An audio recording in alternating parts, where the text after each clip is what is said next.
welcome everybody to another Eric flight here. Let me turn on the Virtual USA Flying Club here logo, because it is a Virtual USA Flying Club event. And yeah, we're flying basically all around the Grand Canyon today. Sorry, I'm eating popcorn while I stream. And we're also trying OBS Studio for the first time. I had problems with Streamlabs my last stream, so I got tired of it and just said, hey, let me go to OBS, give it a try, see what we can do. We're going to be flying VATSIM. In fact, I'm connecting right now. Cirrus 22, SR22. That's what we will be flying today. And it should be good. Tons of scenery, add-ons. It's doing that stupid motion blur again, so let me turn that off. And I'm also going to load some fair weather in after this. Motion blur. I don't know why. I can save it, but it never saves it. I have no clue why, but we're just going to go with it. Alright, Rex Weather Force. We're going to put some direct dynamic weather preset of a fair weather day because the weather out there, believe it or not, is not that good. So we're going to force VFR weather. And with that, let's get our checklist out and get this Cirrus up and running. Excuse me.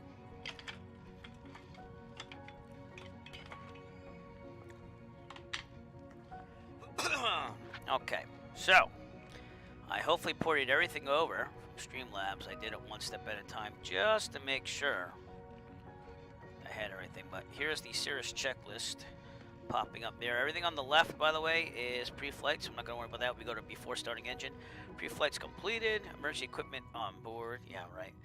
Passengers briefed. Seat belts harnesses adjusting secured. Starting the engine now. Let me just double check my throttles here and quadrants and stuff like that. Okay, we should be good. Alright. Starting engine. External power not connected. Brakes are set. Battery master switches on. Both of them. Okay. Check volts. Volts are going to be fine. Turn this set off. I'll probably have to turn it off again. Strobes on. That's my notification the engine's gonna be on. Mixture full rich. There you go. Power level full forward. Fuel pump prime. 1, 2, 3, 4, 5. Then boost. Yeah, you said right, that there was a tower coming in. Not sure. Going to clear the prop soon. Power level is going to be 1/4 of an inch. Right now, it's approach on 128.65. Yeah. All right, clear prop, and let's start this up. Yeah, I think they wanted us all to wait for tower. Yeah, because I just asked for the clearance on the 128.65. Very good. All right, should be and about said, 1,000 RPMs. Let's turn it down just a little bit. All right, oil pressure. Check, it's good, it's in the green. Alright, alternator master switches going on. Beautiful. And avionics going on. So we're leaving from Sedona and going north across the Grand Canyon to a couple of more airports. And it should be good. I didn't enter my flight plan here, but we're good either way. Yeah, I've you got just my log on. electronic flight bag here. Engine parameters monitored. They're all in the green. Don't all jump at once. Sets Let them going get off set again. up and just try not to step on each other. Okay, I'm also gonna get my transponder going, so Alt. Back. That's always a challenge, isn't it? Just in case I want to fly autopilot, keep the GPS thing on here. But, you know, never know. Alright, we're good on that. Before taxiing checklist. Brakes will check on the way out, flaps are up, radio, avionics as required, and cabin heat, defrost as required. I also have to test the radios. And I'm going to turn the landing and the taxi light, no, the nav light, excuse me, on at this time. It's 15 degrees Celsius according to this, so we're good on temperature here. Pitot heat does not need to be on. Let's get VATSIM going here. Mode C already. And I guess we won't do a video check. We're just gonna go in the tower there and do what we need to do. So 119.9. He's still getting set up. He just logged on. So to Lima Papa, Scottsdale Tower, good. All right. Advice already to taxi. So tower will be both ground and tower. Roger, will advise when release taxi November 1 to Lima. I gotta get the ATIS from VATSIM. I didn't get an ATIS yet because he just logged on, so give him a second. There it is. Down November 0 Delta Whiskey, clearance to All right. Flagstaff. I'm gonna write this down here so you can see what I do. But this similar, the Avera app's been giving me problems. I had everything logged in and then it reset it out. So again, I have to figure out what's going on with that. November 800 I'm gonna have to Delta learn Whiskey. to use a different program. You are cleared to Flagstaff Airport via radar vectors knob, and then as filed. Initial altitude will be 8,000. All right, hey, good fixins. How's it going? 10 minutes after departure. Departure frequencies with me, squawk Let's get 0. everything ready to go. Squawk India. 1000. Getting this information again from the V-Pilot app here. But Flagstaff, good fixes. Let me know if this doesn't do well on the streaming like last time, because I am using OBS today, so it should be fine. 150 at 7. And November 800 Delta Whiskey readback 10 is square correct. miles visibility. Startup is at your Few, discretion, 3,000, advised and ready to but we're taxi. not And I going do by have a that. change of beacon code for you. New transponder code 0735. 0735. 292. That I do have to set because their program needs my altimeter to be set. Tower, to that. good Looks like we're already there. afternoon. Mooney 124, Mike Charlie. Looks Good. like we're going to be short of Alpha 5 taxi with VFR flight following to Flagstaff.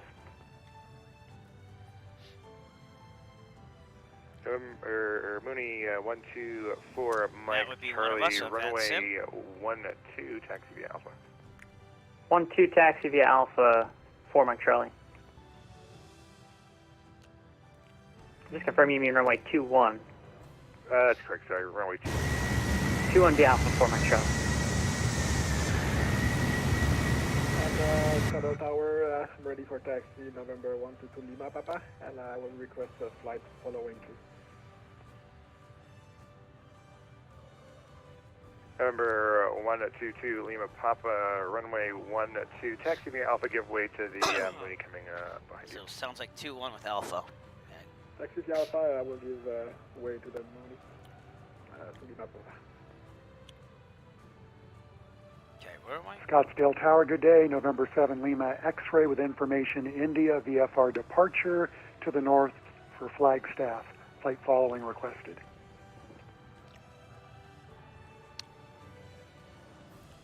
November 7 Lima X-ray, are you ready to taxi? Or All are of you us are just, coming in here. These airliners are you're Retro USA Flying Club members. It's just Ready to go. the model 7 matching Lima does X-ray. not work on November V-Pilot. 7 Lima X-ray, runway Ah, 12, well. taxi via Alpha, you'll be following a couple of Moonies headed out. Runway 21 via Alpha, follow the traffic. November 7 Lima X-ray. And I'm still going to chump on popcorn, so just put up with it. Baron Charlie Golf Lane West X-ray request IFR to the Flagstaff.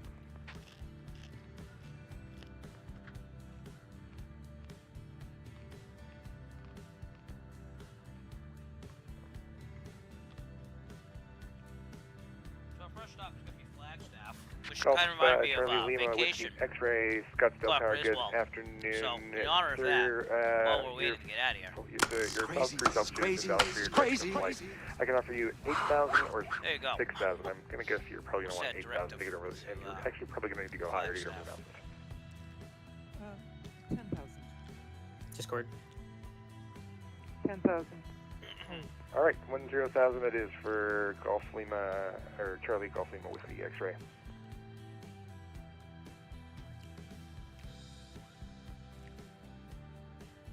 So I was Right, supposed to fly tomorrow. on the Sorry, Charlie 152, Charlie Golf Lima Whiskey and that's not X-ray. going to You are work because the cleared winds, to the last forecast was at Flagstaff Airport via radar 30 knot vectors. gusts. So I'm not going VOR. in that. Then as filed, initial altitude will be 8,000. And You can expect 10,000 I had 1 canceled minutes 24 after hours in departure. Departure advance. frequency is Jeez, I still had like another hour and a half. I didn't even wait for the next weather report after that. It said 128.65, squawk at around 12 noon it's still supposed to 0731. be 30 knots. So it's like, I'll wait another day. It's not worth going. Cleared to Flagstaff. So again, if it was just like a local, hey, I want to do a couple landings or whatever, and the winds were going to die down, okay, sure, but I'm all about going places now, so. Departure frequency 128.65, squawk 0731.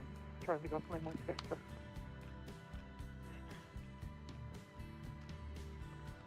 Lima Whiskey X-ray, Rebecca is correct. Advised when ready to gonna be a lot of taxi. us here, Expect so. runway 21 for departure. Expect runway 21 for departure. Charlie Golf Lima Whiskey X-ray right is ready to taxi. Flagstaff Tower, November 489 Echo Foxtrot. India River taxi. I just stepped on somebody. Oh well. Trying not to.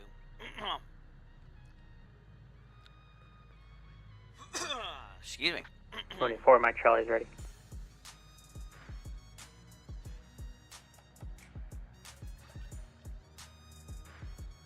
I think that's real world traffic.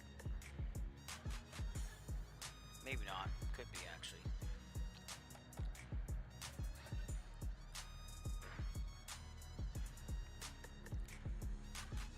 Coach 5x5. Scottsdale Tower. November 124 Mike Charlie Squawk 0733. 0733. Or November Delta Whiskey South GA with the information request. Number 800 Delta Whiskey runway 12 taxi via Alpha. Runway 21 via Alpha 40. Scottsdale Tower, good afternoon, November 40 India Just Bravo. a lot of us Echo. here, so General gotta be patient. aviation ramp on the north side of the airfield. VR4 flight to Flagstaff, 3500, request taxi.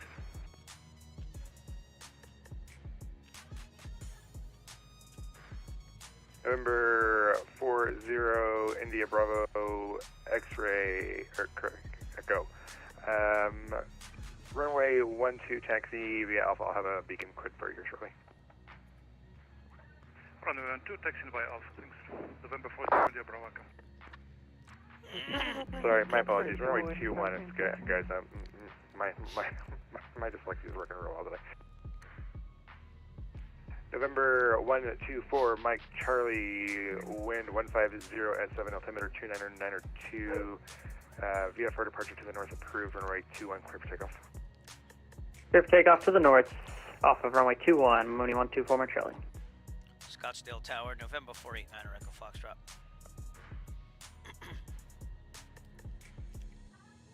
November 489 Echo Foxtrot, Scottsdale Tower, go ahead.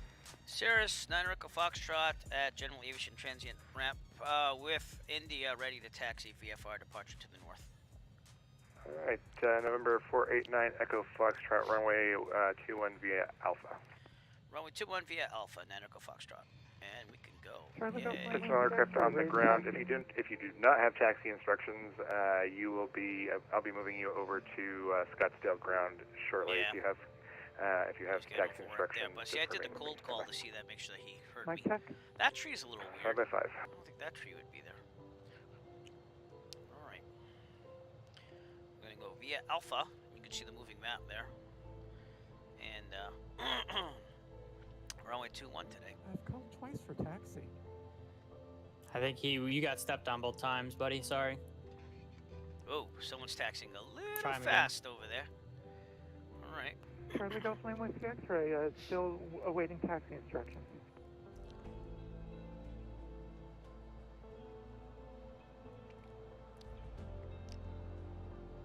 Well, unlike Streamlabs OBS, I have 0 dropped frames. I was going to tell you to wait So till I ground might gets have on to. and just November 40 India Bravo X-ray or I Echo. might have to Contact keep it on OBS from now on Scottsdale for streaming, ground. which isn't a big thing because it's almost the same Let's thing. see here. Contact So. Scottsdale ground. On.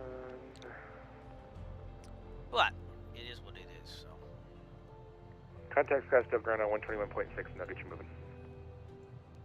okay, that there. We're gonna be waiting here for a while. Right, attention all aircraft on this frequency. If you do not currently have taxi instructions, contact Scottsdale ground on 121.6. And we're waiting behind November 88 Mike. November 124 Mike Charlie, contact departure 128.65. Good. 26.5 for Mike Charlie.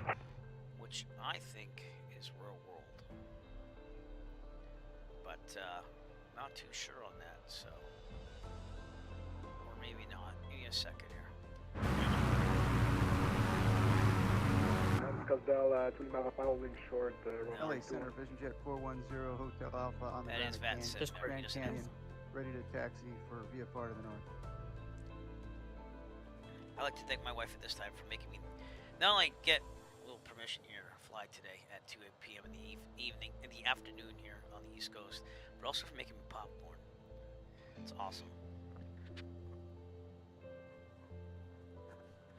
November 122 Lima Papa Squawk 0730. 0370 to Lima Papa. 2 Lima Papa, that was 0730. 0730 to Lima Papa. November 7 Lima X-Ray Squawk 0733. 0733, November 7 Lima X-Ray. All right.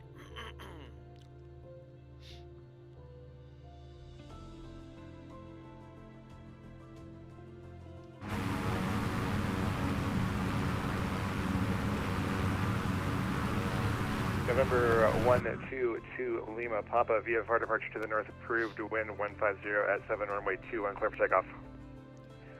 21, clear for takeoff to Lima Papa.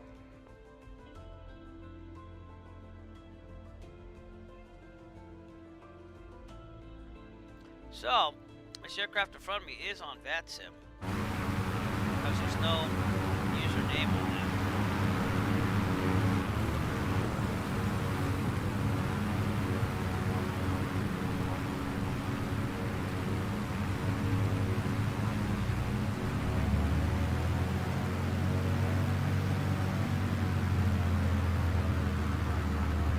November 7 Lima X-Ray, runway 21, line up and wait. Line up and wait, runway 21, November 7 Lima X-Ray. And, we're making our way down Alpha here. Not the worst. It's a lot of us. That's the thing. I think last count was almost 20. So, this is bad. November 122 Lima Papa, contact departure 128.65, Right good day. That's pretty cool. 48.65, like a 3 ATC to Lima Papa. Flight should take about a little over 2 hours. That's why I took the Cirrus. If I took the 172, it would have taken almost 3 hours to do this whole thing. And November 7 Lima X-Ray, what aircraft are you flying? Aircraft is an Epic G1000. no. Roger that.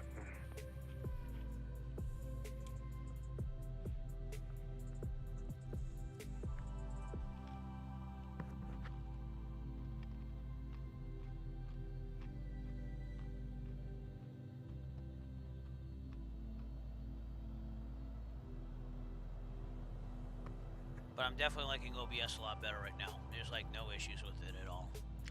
And hopefully you're seeing smooth video. So, seems to be on my stream manager here. So, and I did all these tests with bandwidth and everything. So, I don't know. Streamlabs might be gone forever, at least using their software. November 7 Lima X-Ray, wind 1507, altimeter 29902, runway 21, clear for takeoff.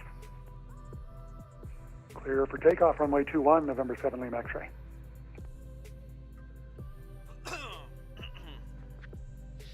Okay. Get a little hydration here before we take off. I know, it's a big jug. Just go with it.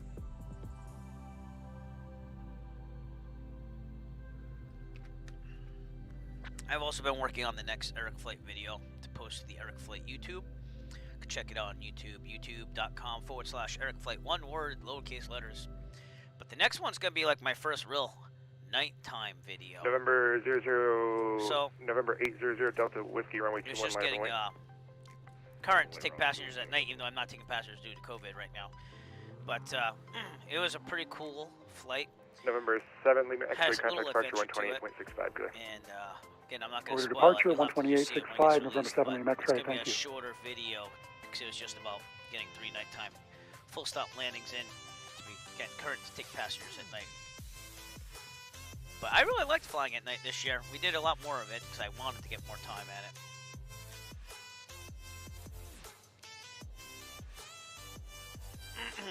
Now you might say I have 122.8 on there. That's just in case. We're gonna go totally VFR with out on the CTAF, basically. CTAF for all of the VFR flying we're going to do today.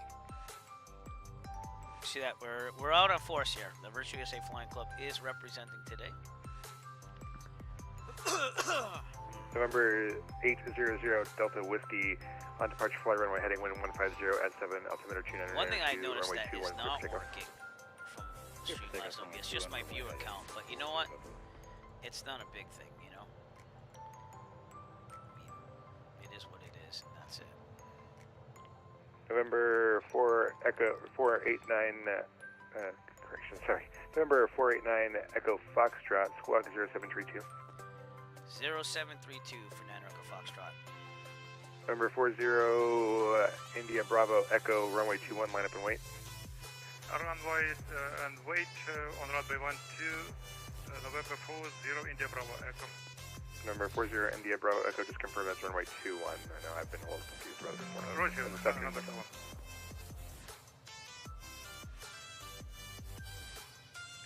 Alright, we're gonna hold short here. I'm not gonna do a run-up today, we're just gonna go for it.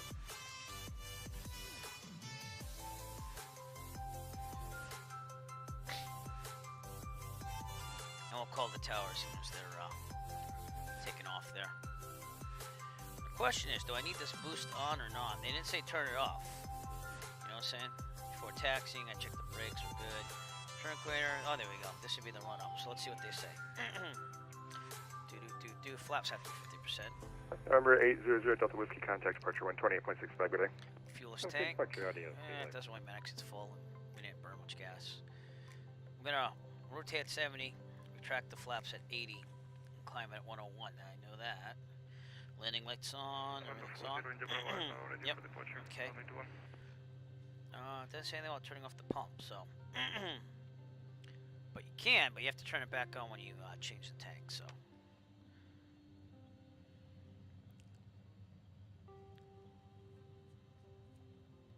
November 40 India Bravo Echo, wind 150 at 7, altimeter 2992, VFR departure to the north approved, runway 21, clear for takeoff.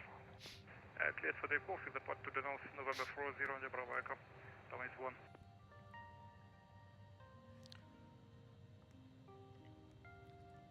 Scottsdale Tower, Cirrus 9 Echo Foxtrot holding short of runway 21 on Alpha 16, ready for takeoff, departure to the north.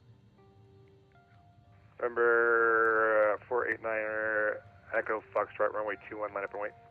Line up and wait, 9 Echo Foxtrot. Grand Canyon Boulevard traffic. Fusion Jet 410 Hotel Alpha over the Tower of Ra, 11,500 northbound. Discord. Hello.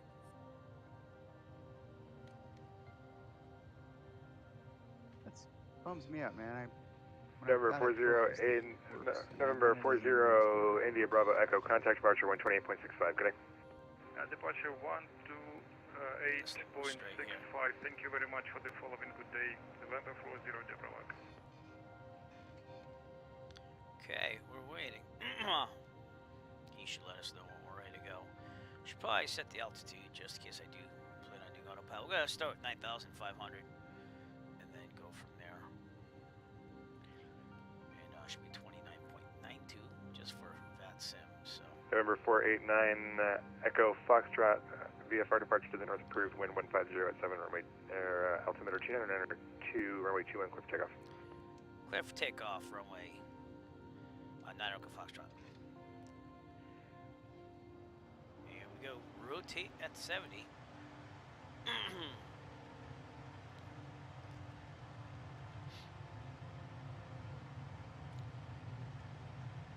I'll switch the map here. Oops. See what I'm saying? It cleared it out now, so I'm going to worry about flying first. My rudders suck. Sorry about that. My rudders are just sucking big time. They're very sensitive. I've tried messing with November 114 Whiskey Papa, runway 21, line up and wait. Here we go. Flaps are up, because it's 80. Climb at about, 12 Line up and wait. or so. Line up and wait, That 21. should get us to 101. Cessna 114. But Whiskey Papa. this is what I have to do. I have to reload the plan every single time. So this severe app's on its way out. The good news is I didn't pay anything for it. just noticed I didn't put the Fly Live Studio app on. So excuse me while I put that back on. Number 489 Echo Foxtrot, radar contact lost. Roger. 9 Echo Foxtrot, advise me if it comes back on. Oh, I got you back now. Contact departure 128.65, good day. Over to departure, 9 Echo Foxtrot.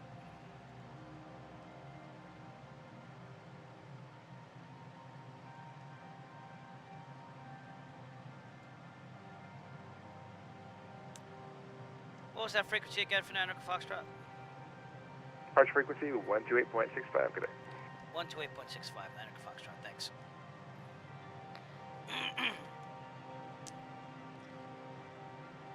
Scottsdale departure, no, Cirrus 9 Echo Foxtrot with you. Cirrus 9 Echo Foxtrot, Phoenix approach, hello, ident. Ident, 9 Echo Foxtrot. November 40 India Bravo Echo, we'll stay on 3,500 Alright, because go of about the base flying load. first before I get all this fancy stuff. Roger. Number 9 Echo Foxtrot, thanks, radar contact 2 to the south of the Scottsdale Airport, right on course approved, Scottsdale altimeter 29902. Right on course approved, 9 Echo Foxtrot. Okay, we'll leave the altimeter setting where it is. They need that for more of their software than mine, because again, I'm forcing real world VFR.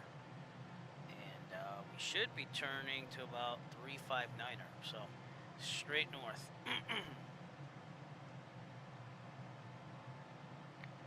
Actually, let me make sure. Yeah, okay. We're on our way to Flagstaff, Phoenix everybody. departure, Alaska 202, Make sure you're holding shows. maximum percentage of power. Runway 25 right. Alaska 202, Phoenix approach, hello, runway 25 right, line up and wait. About there for now. Line up and wait, Alaska 202. Delta 1772, contact Albuquerque Center 12785, good night. Okay. Number 4 Mike Charlie, Prescott altimeter 29990. 90, thanks. Alright, right about there to get back on course. A little bit more than 359er, just to get on Delta course. 1067, radar contacts to altitude. 4,000 Southwest 1067. Yeah, well, that's pretty good. Delta Frame rate, 1067, climbing, a little bit maintain better, flight but level that's all right. 210. Up to flight level 210 Southwest Okay, so let's 1067. get a look outside on the climb here. Scottsdale is over there with all those aircraft. Give it a turn right onto course here. So, we're all good. I'm flying by hand for now. Papa is climbing And through it's going to be a pretty nice day, only because 3100. I'm forcing VFR weather. Number 4 Whiskey Papa, Phoenix approach, hello, ident. But I'll keep working with the Severe app, but it's being a major pain in my butt. And they said there was a setting Ident, 114 Papa. to make it work the way it's supposed to, but I haven't really gotten it to do that yet. Number 4 Whiskey Papa, thanks. Radar contact 2 to the southwest of, correction, southeast of the Scottsdale Airport. Maintain VFR, left turn on course approved, Scottsdale altimeter 29902. Alright, maintain that VFR, makes left turn sense. approved. Twin Cessna 114 Papa, thanks. Alaska 202, wind 1506, runway 25 right, clear for takeoff. Clear for takeoff, Alaska 202.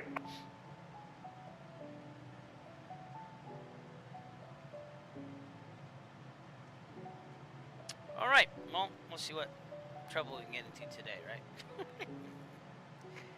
Oh, man. Alright, well, let's see if that works. I set it so that set the landscape, so maybe then instead of sensor it'll work. But I never had these problems before with it, so like I said, it's kind of disappointing. Let's trim up so we can get some climbing power here without me having to hold the yoke back.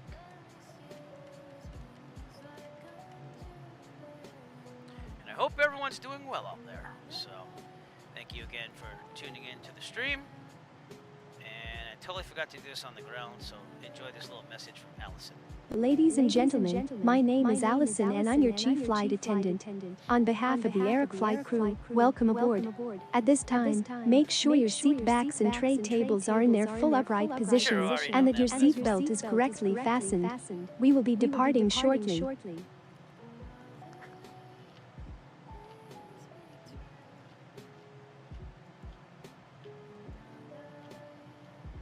Sorry about the popcorn, I'm trying to keep away from the microphone.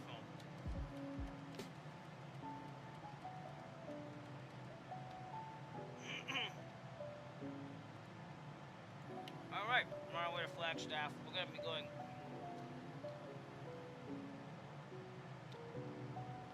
towards the Grand Canyon. And we'll take a look outside. Guess when I get to 9,500 feet. Alaska 202, radar contact to altitude. Passing 4,000, Alaska 202. Alaska 202, climb and maintain flight level 210. Climb and maintain 210, Alaska 202. Number 2, Lima Papa, Prescott altimeter 29990. 3400. Block. Number 2, Lima Papa, Prescott altimeter 29990. A little quiet. 29990, Lima Papa. Charlie Golf Lima Whiskey X-ray Phoenix Approach. Hello, ident. All right, we are on our way. Now I have a crap load of scenery installed here. It took the sim about a good 5 to 7 minutes to start, even with me only limiting Charlie Golf to this Lima Whiskey region of the X-ray. Thank you. United Radar States. contact 2 Some to the of south us of get really Scottsdale good. Airport. Climb and maintain 10,000. I can't remember all the scenery I installed, but there's a lot, trust me. Direct the Phoenix VOR. Direct Phoenix VOR, Charlie Golf Lima. Okay, I'm gonna turn on course now. A little left rudder here while I'm taking a left turn and keep climbing. We're also gonna make sure the mixture's leaned out for maximum percentage of power. Southwest 1067, contact Albuquerque Center 12785. Good night. Looks like it is, so we'll leave it where it is. 27.85 Southwest 1067. Have a good one. Yeah, I'm gonna fly this by hand, and then if I want to, I'll put it on autopilot, but it's whatever I want. And again, OBS is doing way better than Streamlabs OBS did, so I have Alpha has exited Fossil Canyon corridor on the west end, heading due south. We're not gonna do any landings. We're just gonna do the grand tour. By the way, I want to save some time here. A lot of the other members are gonna land at each airport, but I just want to go all the way around.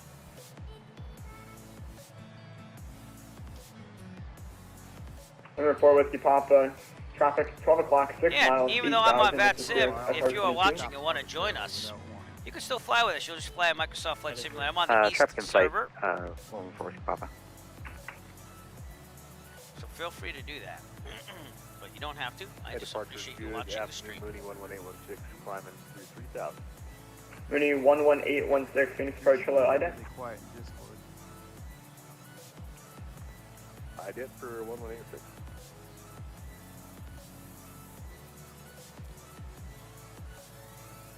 Yeah, we're going to 9,500 because we have some rocky terrain here. Mooney 816, thank you. We're Radar gonna have to contact look as we get closer to 1.5 Flagstaff miles because to there's some the scenery. west There's of the some Scottsdale Airport. Maintain VFR. On elevation course there, approved. which might Scottsdale be. altimeter 29992. Yeah, we have to go a little higher, but it says 7,000, so I think we should be okay either way.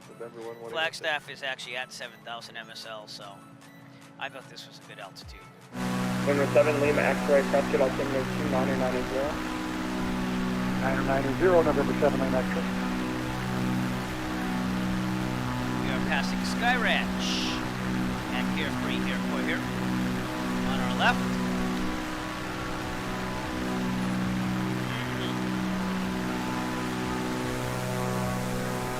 See that? Some members still back there. British USA Flying Club, but we are all getting there. So, yeah. Alaska 202, contact Albuquerque Center 12785.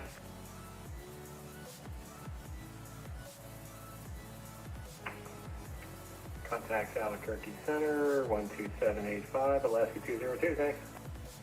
Keep the speed building here once I level out. As soon as this trim wants to do well. Phoenix departure, Navajo 8682 Sierra, passing 2,400. So this is always the hardest thing, is just trimming it out once you're in cruise. But beautiful scenery. Again, in real life, we're forcing VFR Number weather here. 868 Real time. 2 Sierra, Phoenix Approach. Hello, ident. It's supposed to be real time. Yes, it is. Okay. And I'm using Rex Weather Force just for some fair weather to be put into the sim. All right. You know what? I'm Number gonna 82 Sierra, thank you. Radar contact 2 to the west of the Scottsdale Airport. On course approved. Maintain VFR Scottsdale altimeter We'll just let it 29992. trim out everything, and then we'll Bravo 8682 Sierra, proceed on course, maintain VFR. Keep an eye on that speed there.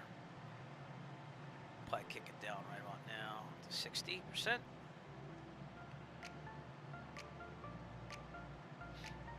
We'll do one final leaning in the mixture just to make sure we're good. So I got more power out of it. 61 it looks like. Okay. Looks like November 7 Lima X-ray is right up my ass. It's the only way to fly, right? Oh boy.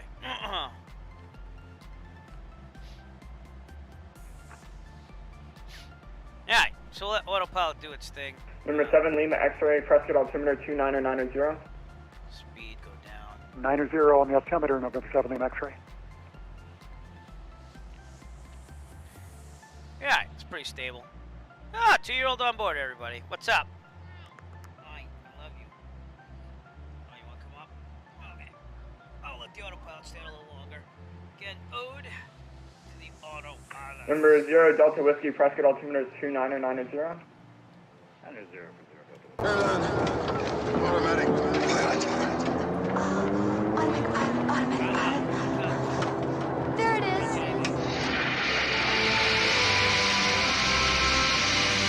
Thank you, Otto.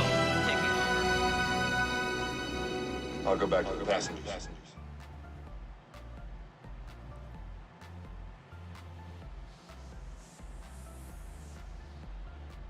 gotta try to 9,500 here. I love you. How you doing? You want to say hi? Departure, Cirrus 245, Charlie Delta, 2,800 feet. Cirrus 245, Charlie Delta, Phoenix approach, hello, ident. I can hear you, Dave, but you're just getting pretty quiet. Ident, 245, Charlie Delta. Flagstaff, we're about 30 minutes out, by the way. We're cruising at 145 knot ground speed. And what's that, dear? I love you too. Departure Delta 21, level 10,000, direct out. Hi, everybody. Delta 21, Phoenix approach, hello, ident. Here comes the flash, Delta 21. Number 5, Charlie Delta, thank you. Radar contact 2 to the west of the Scottsdale Airport. On course approved, maintain VFR, Scottsdale altimeter 29092. We'll maintain VFR, 245, Charlie Delta. Delta 21, thank you. Radar contact 8 to the south of the Flagstaff Airport at 10,000.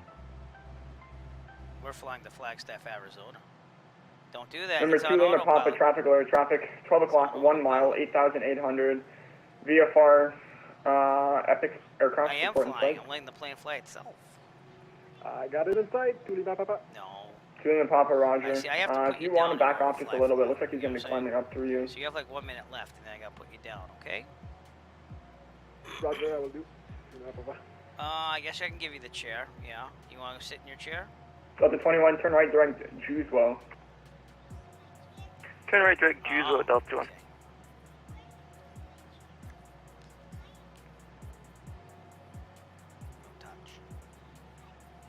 No touch, especially that button, which I'm not going to point out because then you're going to touch it.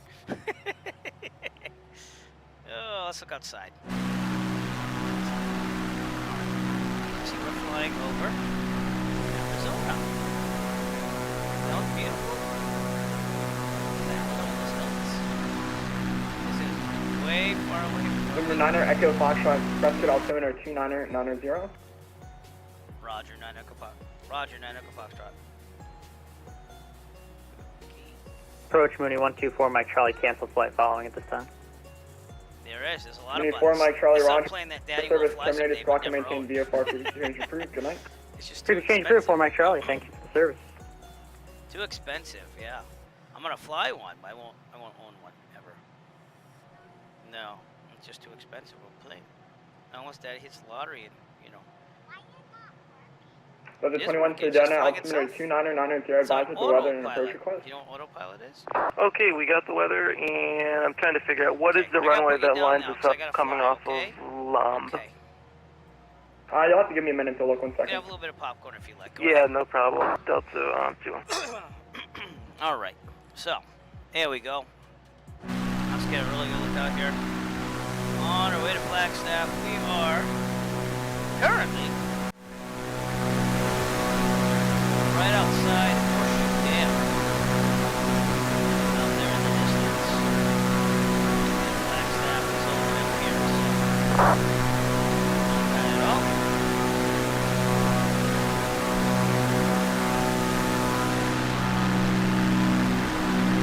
Delta 21 looks like runway 3 is going to be right off the That's perfect. We'll take the visual for 3 if that works for you. Autopilot's off. Gonna fly by hand. That works for me. Delta 21 just want to maintain 9,000. Power. 9,000 Delta 1. Doing well where it was, so maybe not. Maybe we'll go like 55. Especially when I do this little descent here. Trim down.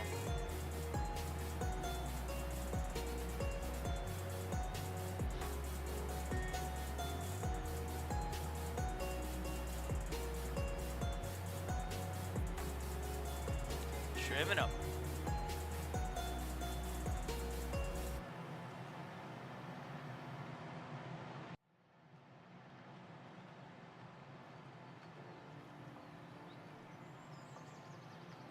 Phoenix departure, good evening. Southwest 380, holding short 25 right at Echo 13. Delta 380, Phoenix approach hello, wind 150 at 6, runway 25 right, clear for takeoff. 25 right, clear for takeoff, Southwest 380.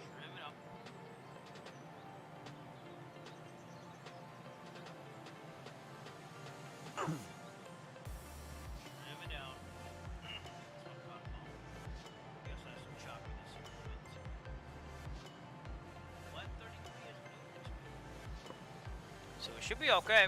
It's just a matter of keeping it trimmed out. Phoenix departure, meaning November 6298, Papa climbing through 3000 out of Scottsdale for Flagstaff VFR with flight following.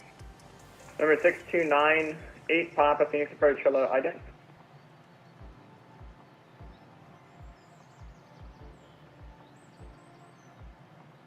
98 Papa, ident. 98 Papa, thanks, radar contact. 2 miles to the west of the Flagstaff, Scottsdale Airport. On course approved, maintain VFR Scottsdale altimeter 29902. Okay, maintain, See, I think we're on approach, even though I said departure. Number 7, Lima X-ray, Prescott altimeter 29, Flagstaff altimeter 2988. Yeah, we're on approach right now. So 2988, November 7, Lima He's X-ray. covering both. And I am getting flight following. I didn't even have to ask for it. They gave it to me with my squawk code 0732. Like I said, we're just on our way to Flagstaff, which I always remember. Delta 21, depart Ecstasy, direct Sedona, please. Depart Exodus, direct Sedona at Delta 1. Always remember it being like. Charlie Golf, Lima Whiskey X-ray traffic, 12 o'clock. About 1 mile, 9,000. VFR target SR22. Charlie Golf Lima Whiskey X-ray, what's the altitude? Altitude indicates 9,500. Charlie Golf Lima Whiskey X-ray must be right under my nose. Yes, sir. Can you fly heading 350 for me for spacing? 350, Charlie Golf Lima Whiskey X-ray.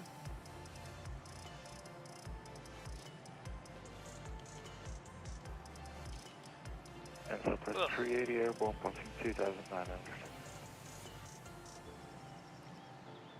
So now I'm looking at the where they filmed Vacation. And did they film in Flagstaff? I think they did. Monument Valley, Arizona. Delta 380, radar contact, Grand climb and Canyon maintain National flight Park, level so we'll go there later 210. on today. Flagstaff, yeah. Climb and maintain 210, So, Arizona Southwest 380. locations. Delta 21, Sedona Field. Cousin Normie's house is 9 in o'clock, 8 Flagstaff. o'clock, 12 miles toward the field site. 3025 West Okay, looking Delta. Drive. So that's pretty cool. Or maybe not. Wait. No, number 4 Whiskey Papa, Prescott altimeter 29990. 29990, 4 Whiskey Papa. Interesting. What is that location? Phoenix approach 14 Kilo Quebec, flight level 2000. The El Tovar Hotel.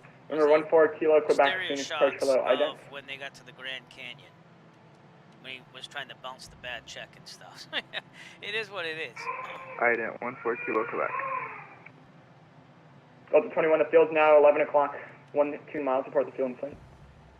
Yeah, still looking. We're just rolling out here, Delta 2. Let's get an update on Number 4, what it is Kilo, right now. Quebec, radar contact 2 to the west of the Scottsdale Airport. On course approved, maintain VFR, So- Scottsdale altimeter 29er2. Well, there's a line of us. I'm going to show you this. Maintain VFR. That's us on Van Sim. Going Altimeter north. 2992. 14 kilo Quebec. Flagstaff. Number 7, Lima X-ray radar service terminated. Contact Flagstaff Tower 134.55. Good night. Whiskey pop up behind us. Service is terminated. Flagstaff Tower 13455. Thanks for the service. 7 Lima X-ray. Yeah, 8682. Delta 1, airport site. Delta 21, thank you. Cleared visual approach into Sedona. No traffic reported between you and the field. Radar service terminated. Report cancellation of IFR or missed approach this frequency in the air or on the ground. Radar frequency change approved. Excuse me. Okay, yeah, we'll go ahead and cancel right now. I think we're going to land and then we'll file IFR back, so we'll talk to you soon. Delta 21, Roger, Squawk and maintain VFR. Frequency change approved. Good night. Okay, Squawk and talk VFR, Delta. Phoenix approach, Mooney 8 Mike Echo Zulu. Ready for departure Now that I VFR see to this, the we should north probably out be of at Scottsdale with 8,500 flight or something following. now. Holding short, Autopilot runway is 21 doing at so. Alpha. Engaging autopilot. Number 8, Mike Echo Zulu. Scottsdale Tower is online. Contact Tower 119.9. Over to tower, Let's thanks. do its thing here. Number 2, Lima Papa. Number 2, Lima Papa, Flagstaff altimeter 29er88.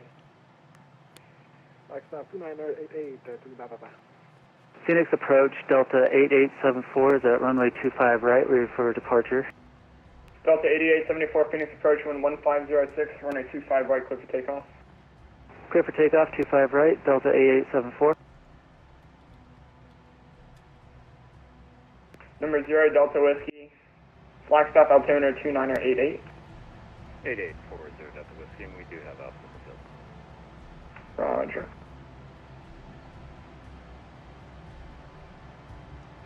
So we have the Verde River to our right, and up ahead, we'll be going near Montezuma Private Airport, Rimrock Private Airport, and passing Sedona, but we're going there later. We're going to overfly that later on. We're going to go to Flagstaff first, overfly it. Then we're going to go all the way to the Grand Canyon National Park, and then we're going to go south to Sedona, and then back to Scottsdale. So that is our... Number 2, Lima Papa, radar service terminated. Contact Flagstaff Tower 13455. Have a great night. 13465, thank you. Have a good night, and thank you for the IDC. Lima Papa. So I'm quickly learning that popcorn is not the best snack to have while streaming. Phoenix approach, I Southwest was 1104, hungry, descending on the Hydro 1. Southwest 1104, Phoenix approach, hello. Phoenix altimeter 2990, information from X-rays, current expected visual approach, runway 25 left. Expect visual 25 left, and we have X-ray 1104. Southwest 380, contact Albuquerque Center 12785, good night. 1278, Southwest 380, good-night. Moving to India, Bravo, Echo, Flagstaff altimeter 2988. Really beautiful out here, and not real world weather, just pretty bad real world. 2988. We do have real time on.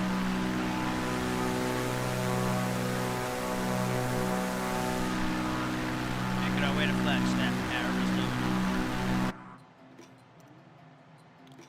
Delta 8874, radar contact, say altitude. Passing through 4,800 for 8,000, Delta 8874. Delta 8874, climb and maintain flight level 210. Up to 210 for Delta 8874. Not too shabby. Should be at Flagstaff in about 18 minutes. Number 9, Echo Foxtrot, Flagstaff altimeter, correction, Prescott altimeter 2990.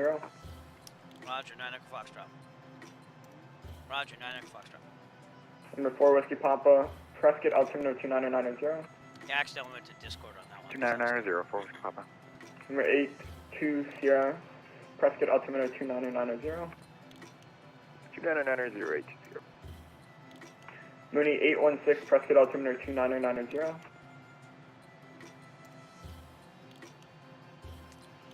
Alright, let's see if anyone's at Flagstaff for Tower. There is, so I'm going to have to contact Flagstaff Tower and ask them for a Class Delta transition.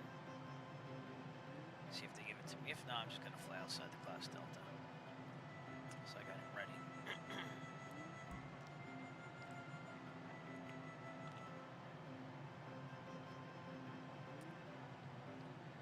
Number 0, Delta Whiskey radar service terminated. Contact Flagstaff Tower 13455. Good night.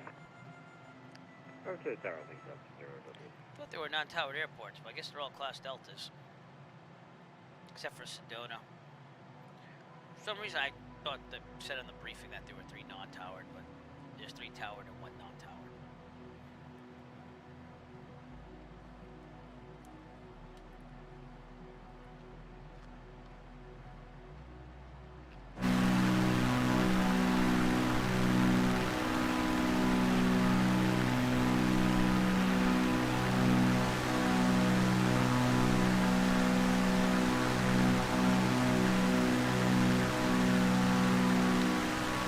Approach, including 8 Mike Echo Zulu, 3,500. 28 Mike Echo Zulu, Phoenix approach Shelter IDEX.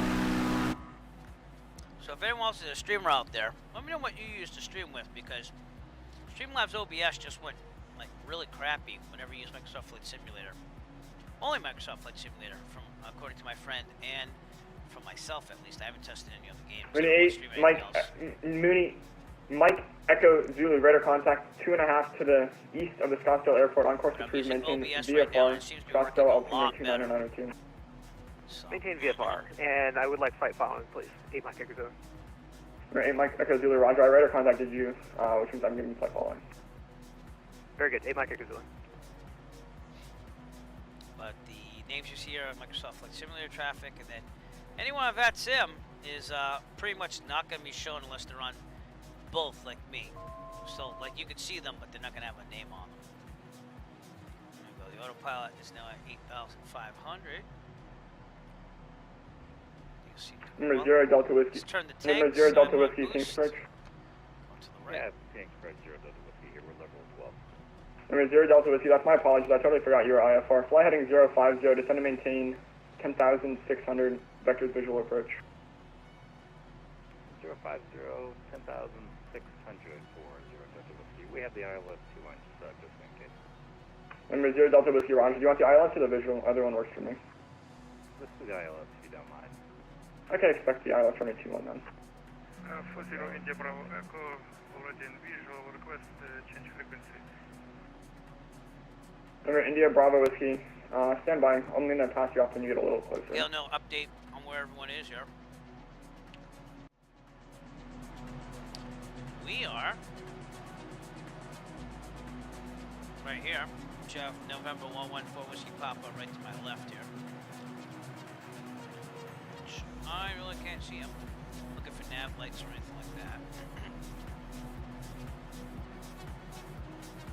He says he's like right behind me, so I don't know. 8682 Sierra. This is everyone at VATSIM, by the way, so. Flagstaff's up here, so again, we have quite a number of members still coming out here. There's a lot of traffic happening out of Phoenix, too. Oh, yeah. Mini 8 Mike Echo Zulu, radar contact launch.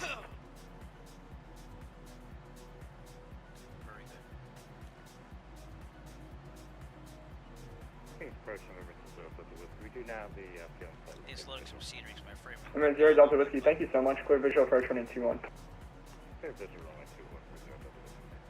Delta 8874, contact Albuquerque Center 12785. 12785 for Delta 8874, thank you, sir.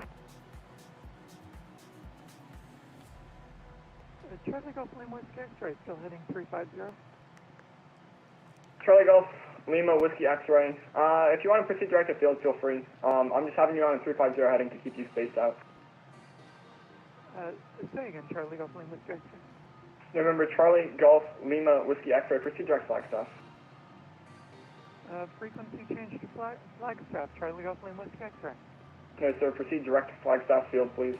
And it is very Direct beautiful out here. Flagstaff, I have Golf to give Lima it to Whiskey him. X-ray. Painted hills of Arizona.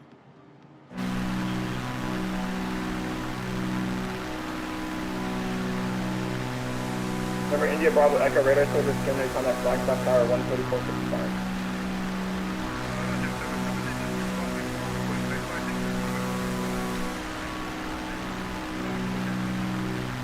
Number Number 0 Delta Whiskey, let's try that again. Contact Flagstaff Tower 13455. Have a great landing.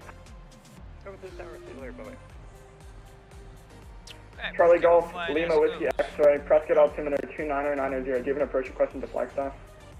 29090, and it looks like it'll have to be the ILS, practically.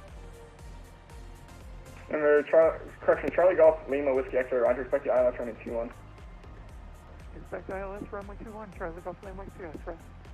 Looks 1144, looks like you have the east transition plugged in, flight heading 090, vectors for descent.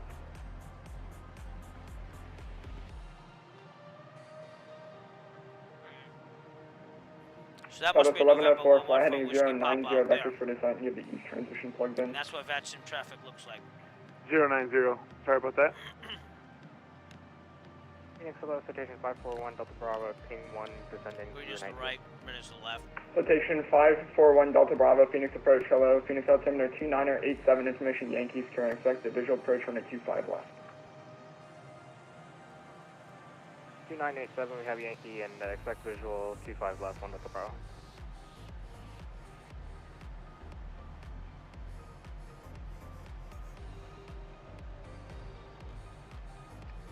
Phoenix approach, American 5953, ready at runway 25 right for departure. American 5953, Phoenix approach, wind 190 at 7, runway 25 right, clear for takeoff. 25 right, clear for takeoff. Sedona will be on our left over here. Try to take a look at it. Just go by. I'm thinking that some of this scenery right here, some of that add-on freeware scenery. So, that definitely doesn't lose Microsoft. Look how beautiful that looks.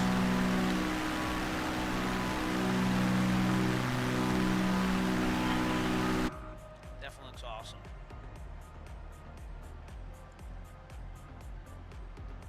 Hey Nick, how's it going, bud?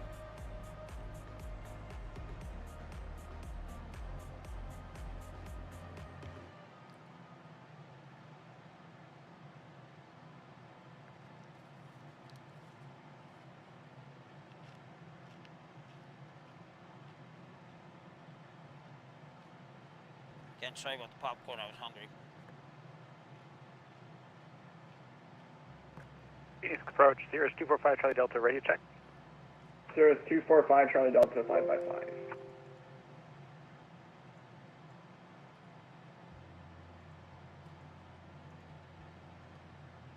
Oh yeah. Hey, congratulations on passing your written, by the way.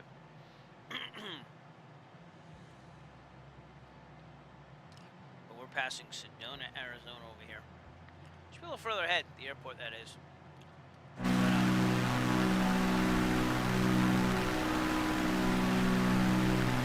It's definitely some add-on scenery. I don't know, I have 199 gigabytes, so it is what it is. I don't even know what I have anymore.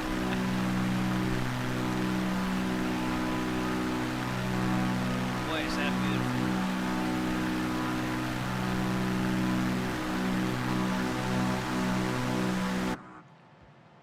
Why do you think you were shocked? What was so shocking about it? Oh, well, hey, went the right way then. That's all that matters, so. Some say that the instrument one's even harder than the private, so I wouldn't know, your lips obviously. are chilly. But how did you feel? Did you feel like it was harder than the private one?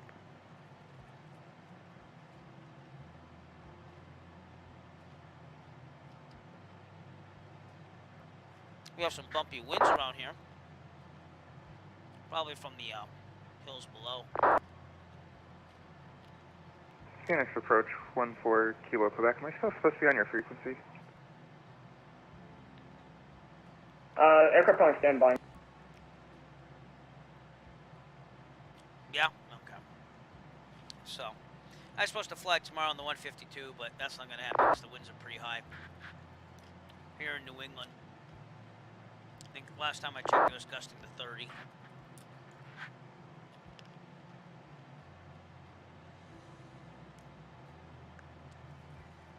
Number 82 Sierra radar service terminated. Contact Flagstaff Tower 13455. Good night.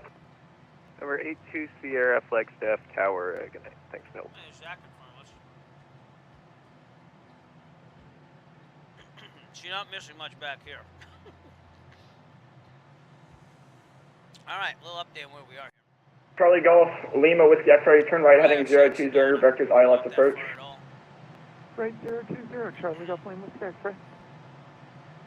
Yep.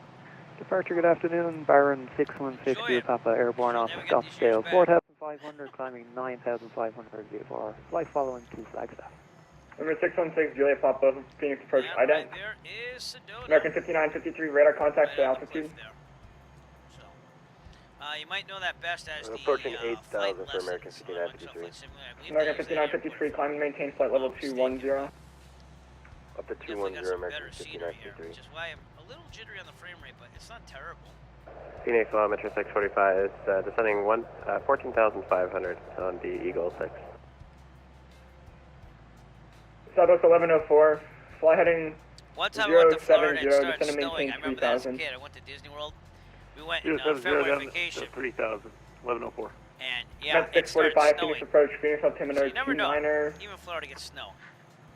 Not that much, by the way. So you cut off 29er. Met 645, my apologies, Phoenix approach, Phoenix altimeter 2987, information Yankees, current expect the visual approach running 25 left. 29er 87 will expect 25 left, Metro 645. 139 knot ground Phoenix speed, Tower, 7.5 minutes out. Full with you. Flagstaff. We're not doing landing today. We're just gonna overfly and continue on. I want to save some time. Number 4 Whiskey Papa radar service, terminated contact Flagstaff Tower 134.55. Over to Tower 134.55, 4 Whiskey Papa, thanks. Aircraft calling, shorter runner 25 right takeoff line. Twin Jet 4. Twin Jet 4, wind 190 at 7 runner 25 right clear for takeoff. Clear for takeoff, 25 right, Southwest 1104, turn left heading 350. That's 350, Papa 1104. Really beautiful panoramic scenery here.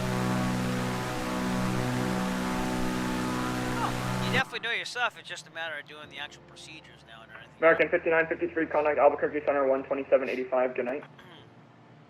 127.85, good night, American 5953.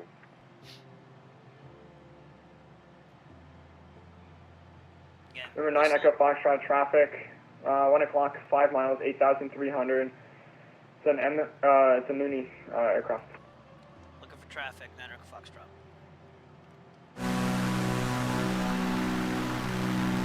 Number 6 Julia Papa, thanks, sorry about that. Radar contact 13 miles to the north of the Scottsdale Airport. On course approved, maintain VFR, Scottsdale altimeter. I don't see it, you see it?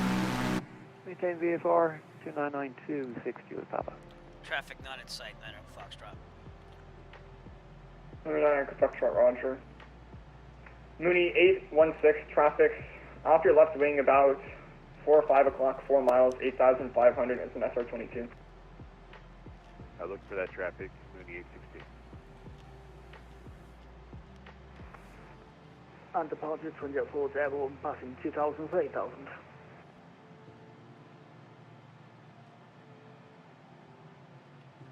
Yeah, well, you live Twin and Jet learn, 4, man.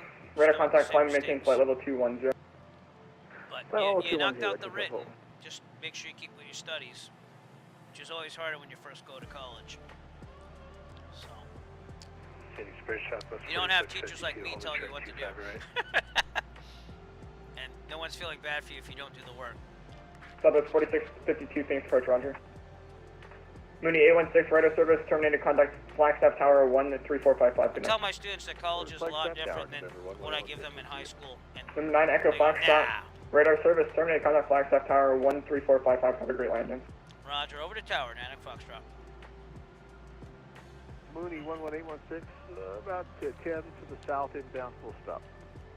Woody 11816 Flagstaff Tower, good afternoon, enter left downwind for runway 21, Flagstaff altimeter 2986.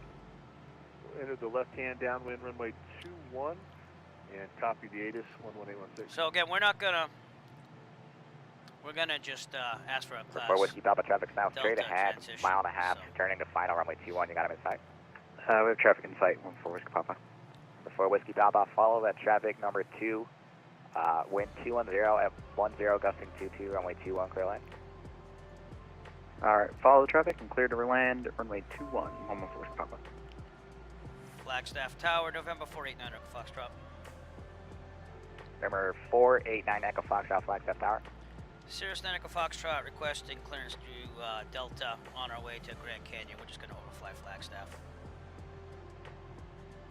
November 489er Echo Foxtrot, northbound transition through to Delta, approved, Flagstaff altimeter 2986. Roger, approved for transition to Class Delta, 9 Echo Foxtrot. He said 86, right? I think he did. Number 2, Lima Papa, give way to the TBM on Alpha 4. He's going to taxi back to runway 21 in front of you. And my sim is loading scenery, that's why it's a little choppy, but we have a lot of it, so.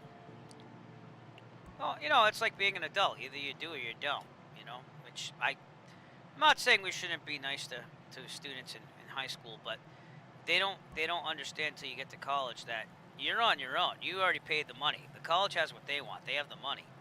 It's up to you to get the education, you know?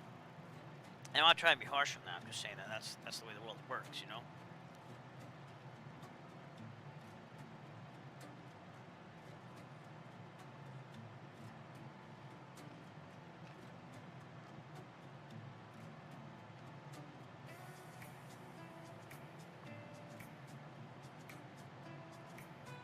Like right now, this weekend I had 3 students that couldn't do the work, but it was due to, you know, technical issues, which I excused, but, 4 Whiskey Papa going around. you know, there are other kids that will like, email me on Monday when the assignment was due Friday and say, oh, can I like turn it in like tomorrow? Whereas in college, they're not gonna do that. They're just gonna give you the grade. Most of the time, unless it's like a really good reason. Number A2 Sierra, welcome to Flagstaff. Say intention. A2 Sierra, I'd like to park at the FBO. Number A2 Sierra, Roger, text to park at via Alpha. But, you know, parking via it's the Alpha. same thing with flying. You do or you Number 4 don't. Whiskey Papa, And if you enter don't, left close and it's traffic really for bad, runway then 21. you're really not going to be doing anything Enter much. close traffic, runway 21, 4 Whiskey Papa. Number 816, make right 360 for spacing. Right hand 360, November 816. November 7 Lima X-ray, are you ready for departure? Ready for departure, 7 Lima X-ray. Number 7 Lima X-ray, right turn on course approved, wind 21010, gusting 22, runway 21. Well, knowing the flow will help you, not looking at the checklist Clear all for the time. takeoff, But runway 21. I'll be on me right personally, course just being a turn private approved, pilot who November has 7 Lima time, X-ray. doesn't have to. I don't learn the flow. I use the checklist no matter what, because that's how people like me at least will get in trouble. People like you who will eventually fly every day will at least be doing it every single day. People like me who fly like once every 2 weeks, every week. When we try to have the flow, we forget things, you know. So I get why they're doing that. For Whiskey Papa, start your downwind turn. And if you have the flow, it's going to help you Turn in the when downwind, you do forward, CFI for your students. So if they miss something, you can just kind of quickly glance and see what, you know, in your mind with knowing the flow to help you. So.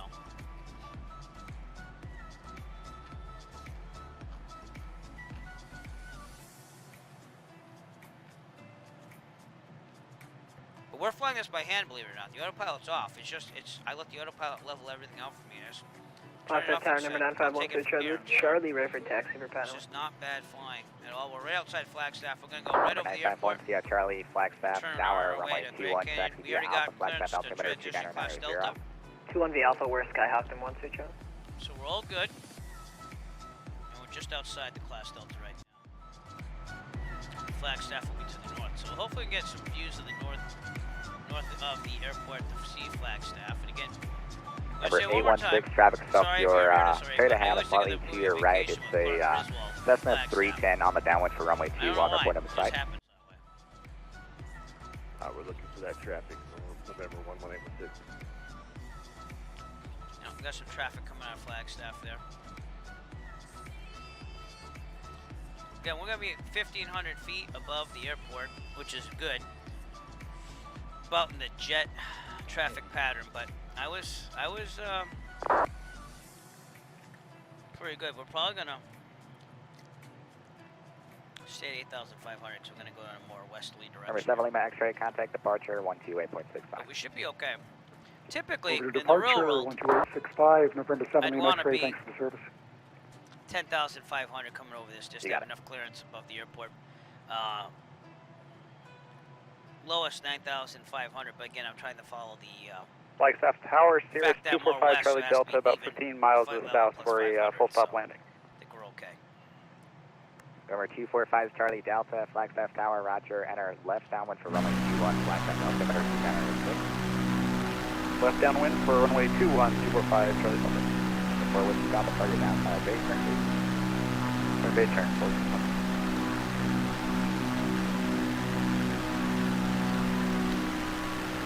November 8th. Yeah, you have to send that link somewhere. Why not do PM through Discord? To your left, That way, not everyone can see it. 310 turning to base, now we're putting sight.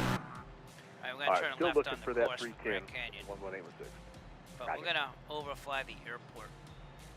November 816, extend your downwind, I'll call your base. Just wanna make sure Thank that we're you, good. This is 11816. Zach on both of these. He's Microsoft Flight Sim and VATSIM. So that's why you see double there, but it's really just one aircraft. So, and thank you, Zach, again for flying with me the other night there on that terrible stream that was just lagging left and right. Hence why we changed the OBS for today. But alright, we're gonna go to the Grand Canyon. Or 122 Lima Papa, right turn on course approved, wind 210 18 gusting 23. Runway 21 clear for takeoff, no delay please, traffic success on 310 on the 2-mile final.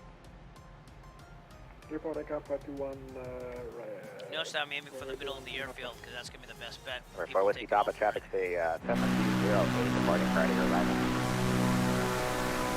Watch for traffic full. Number 816, start your base turn. We got some scenery down there too as well for Flagstaff. Looks like someone's gonna be departing 2-1 there.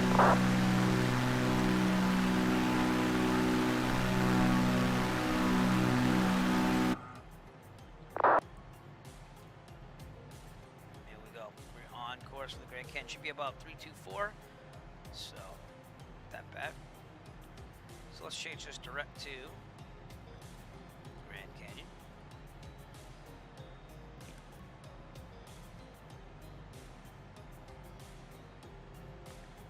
GCN, I believe, right? Oh, we'll see in a second.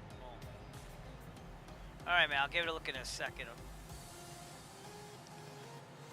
Flagstaff Tower, Baron Charlie Golf Lane 1 X-ray, ILS runway 21, still heading 240. Alright, now the autopilot will be set for that just in Charlie case. Golf Lima Whiskey X-ray, It's not showing. Flagstaff Tower, roger, number 2, following a Mooney.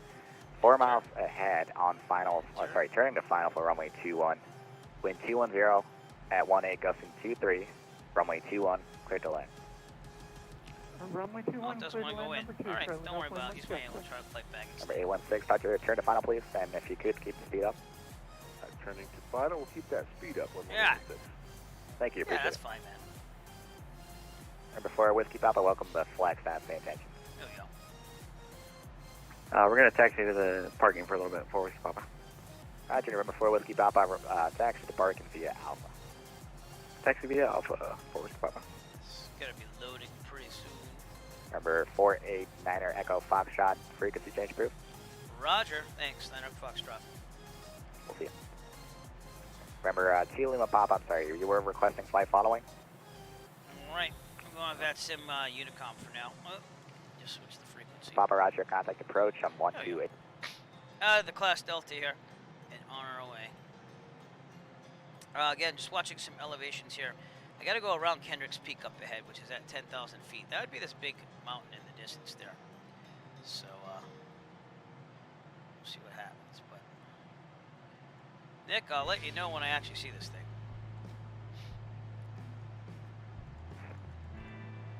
Yeah, it won't let me in there because it's your login, so don't worry about it.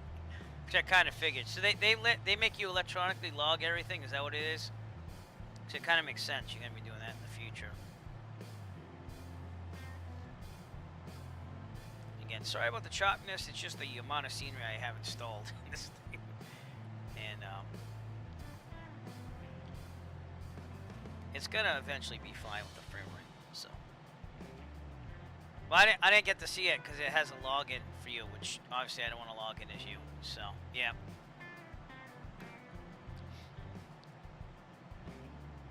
I mean, Yeah, and it makes sense because they have to basically probably verify that to the state and stuff if they go and audit their program. We're all about electronic data collection, even in public education. And they probably log your CFIs for how much passed. They do that with any instructor. In fact, I read a report the other day. The FAA wants to they want CFIs that have less than 80% pass rate for the students be reported to them. Like, you know, at least be told that they're not having their students pass. We're doing a traffic VisionJet 410 Private pilot isn't that as much. They want a 80% pass rate or better. So.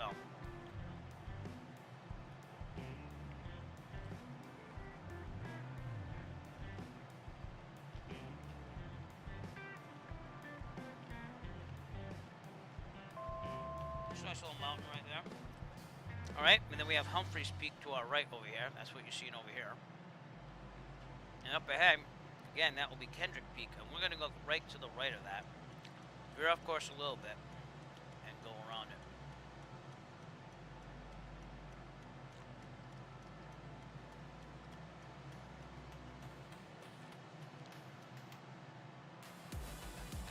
Also got a squawk VFR, that might have helped.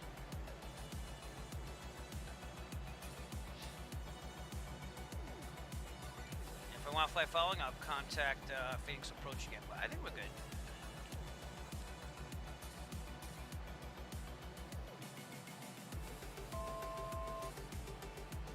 Yeah, because Phoenix Approach is still out there. Alright.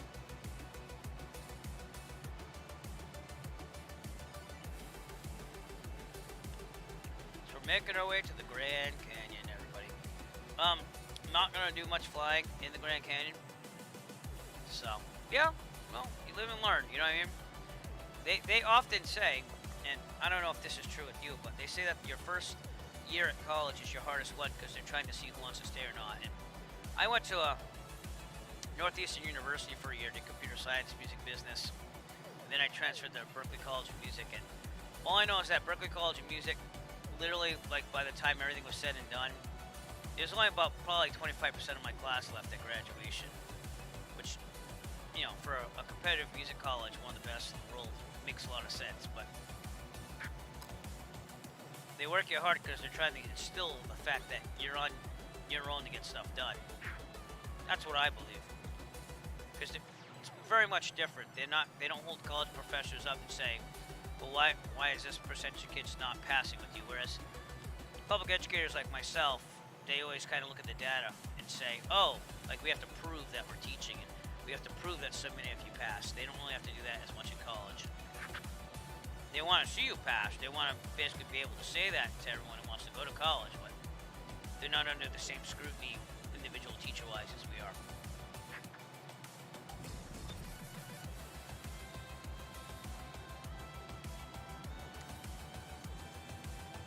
But I'm sure you do better, man. You know, you're learning. You're learning how to take on the task, too. So. Now down to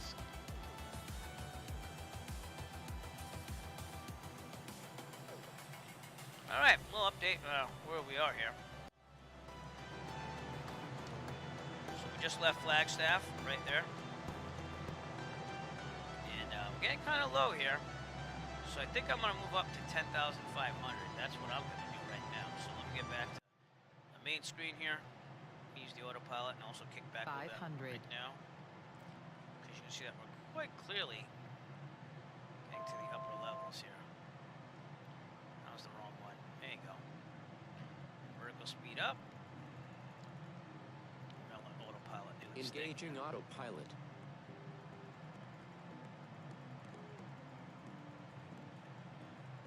Again, sorry about the choppiness. It's just the scenery and the simulator being so dense.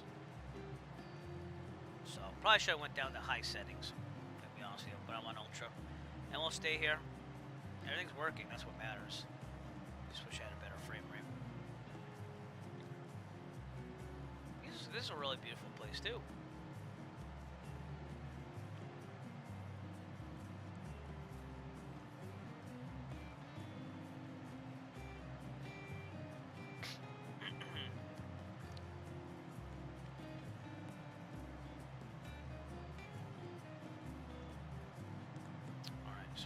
guys leaned out appropriately. And we are making our way upper altitudes here, 10,500. So again, go around Kendrick Peak, which we're going to do. We're going to go to the right. So I will take the autopilot off as we get closer.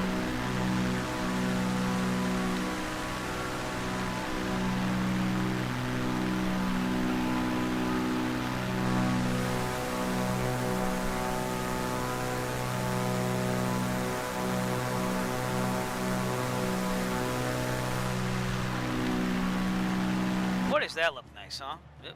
Better get some extra power there to climb. And we might also want to decrease the vertical speed. Yeah, that was getting towards stall speed there. Stall. Yep, you knew it was happening.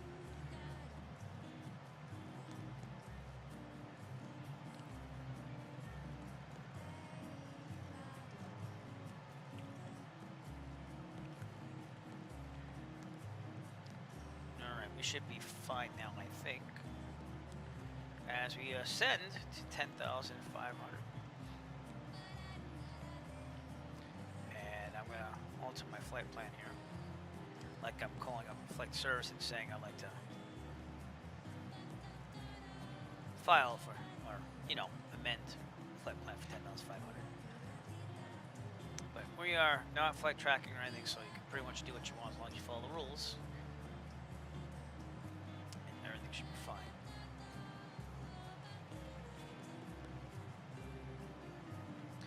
You know, you might call me silly, Nick, but if you write down your goals and you look at them every morning when you wake up, it works for me, dude. So it might work for you. So.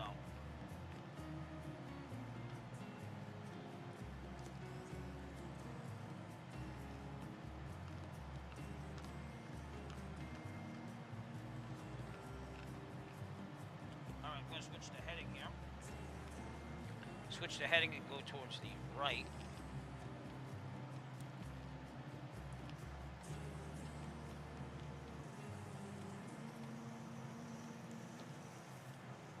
About 350. Just to get around Kendrick Peak here. Which would be 100 feet over the peak, but we want to be more than that if we're going to go over it. So, yeah. Oftentimes, and like me and you, with a performance type career, you know, because you have to perform in an airplane. I perform in instruments, and then I fly airplanes for fun. It's a little different than just going, learning to be an accountant and crunching numbers on a piece of paper. You know what I'm saying? So you have to have goals. You have to be a little bit more driven, if you ask me, because you got to be able to do the things, you know? So, if that makes sense. Because I did take college courses in accounting, but that was when I was in high school, so.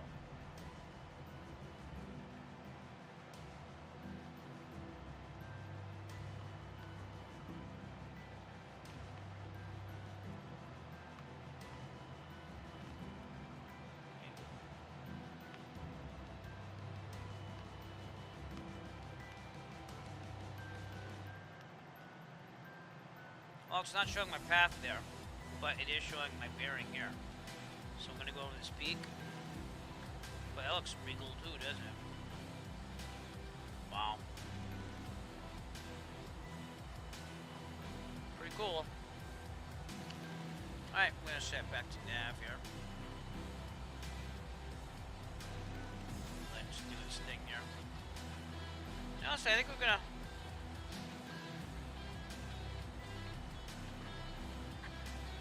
I'm going to stay at 10,500 for just a little bit, and then we'll descend back down to 8,500. But, some really beautiful scenery out here. It wasn't optional to take the VFR route around Grand Canyon, but I don't really have that time. Like, my 2-year-old's already here for the second time. 2-year-old on board! You want some popcorn? No? Okay.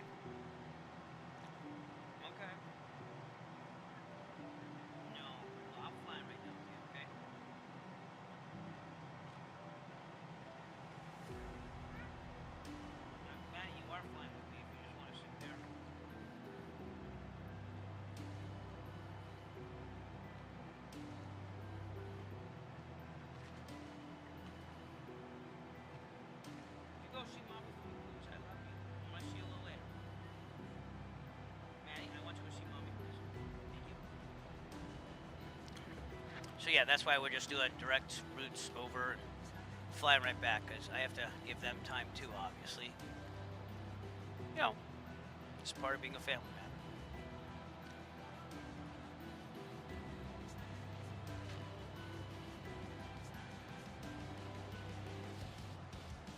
Let me ask you this, Nick. Do you think college is everything you thought it would be?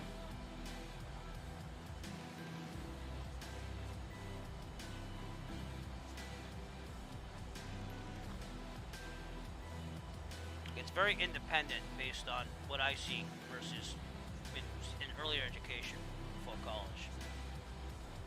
So.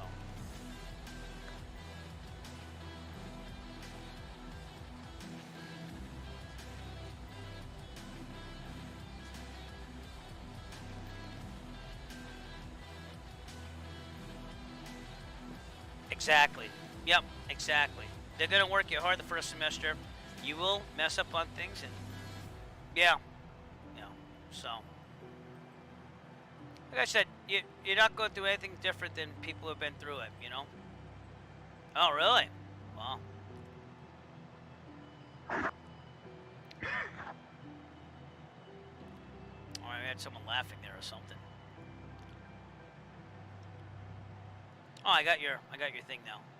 So let me see if I can look at that. For some reason, like, links aren't working on Discord for me. So, I don't know why.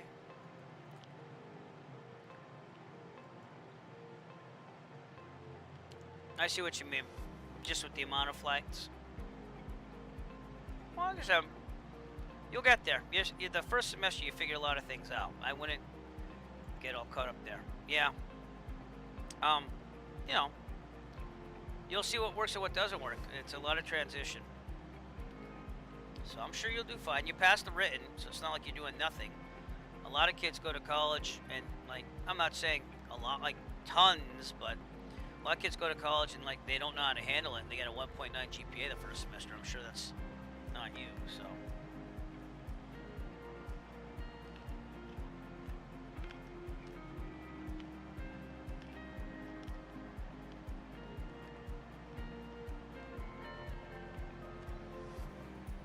But you're also paying for the name a little bit too. Like me, when I Berkeley College of Music, I go apply for a music job, you know. So, yeah. Well, you know, you talk to the wrong guy for that, because I have a family and kids, and it took me 3 years to get my private because I was non-consistent. But that was, and it cost me a lot more money. But I wasn't solo. I wasn't single and, you know, just me, or else I would have flown a lot more. So, consistently. My biggest problem was the landing. That was my biggest thing. And I thought it was pretty good getting in there. I was like, oh, I know how to read the instrument center, everything already. I did ground school before I did my lessons, but it's an art. You gotta learn it, you know. So I think the biggest thing you're gonna look for is that you don't have to redo the whole semester. So that's fine. Yeah, they're gonna grade you hard the first semester, but they are. You know. Well, like I said, you get used to things, so.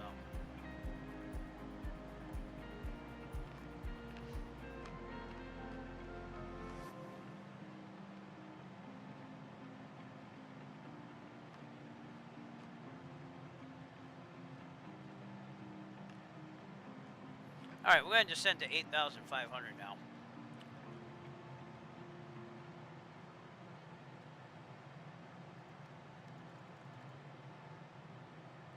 Go back on the power a little bit here. Yeah, but you can't beat yourself up. That's called learning, you know.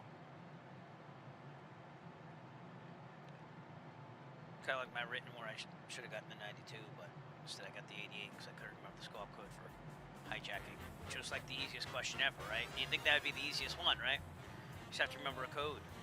How hard is that? Things happen. And ultimately, it just matters that you get out of there on time and with the knowledge you need, you know?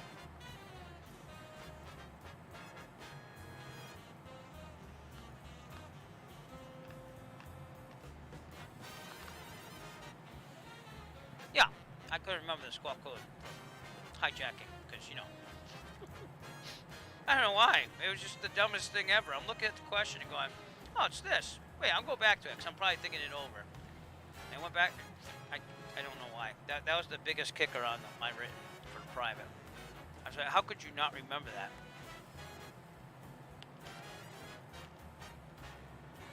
Well, stuff like that. You know, like you know it, but you couldn't put it on paper and perform at the time it was asked. All right. What's that? I know that.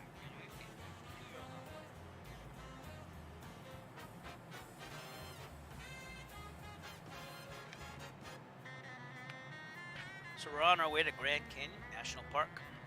We are not going to go and take the tour, sorry. I need to save a little time, so I'm just flying to the airports on this wonderful Virtuous A Flying Club event. But we will see the Grand Canyon coming up. Should be there in about 12 minutes or so. Loud and clear. And just setting down to 8,500. Just getting down there a little quicker. I got it on autopilot. It's a little bit windy here and there, and just trying to let the autopilot just kind of get me all situated here. Let's get this out here. There's thing. There we go. But real world time, not real world weather, because the weather out there is pretty bad. So we have some Rex weather for us, fair weather in the sim. No, I don't want you coming up down, okay? Yeah, it's been pretty beautiful scenery out here. Downloads of machinery. Right, this summer. Trying to get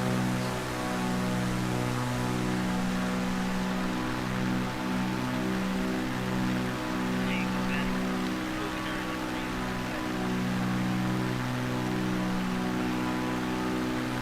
Right,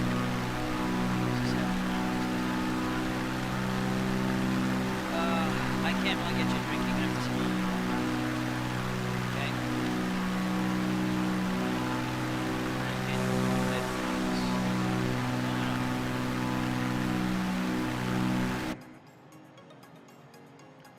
As far as traffic, Virtuous A Flag Club. Take a look at that again. This is, that's near Phoenix, actually. Grand Canyon's there. Where are we? Maybe it's a little delayed. Oh, it's not only showing over here. No, that's United Airlines. Oh, there we go. All right. I was gonna say. So we're right here on the SR-22. Some people are already at the Grand Canyon. Yeah, we took the fastest aircraft I fly in the sim. Not real life yet. My flight school just got a Cirrus SR-20. But you need 100 hours private pilot and command time. So yeah, no problem, Nick. Thank you for joining me. Which I don't have 100 hours pilot and command time yet, but I'm getting there. I think I'm at like almost 60. So. Yep, plug away, my friend.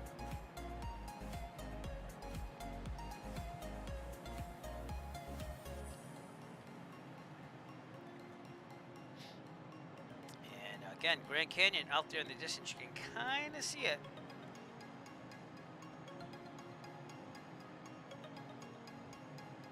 But we are going to have to contact the Grand Canyon Tower and request a,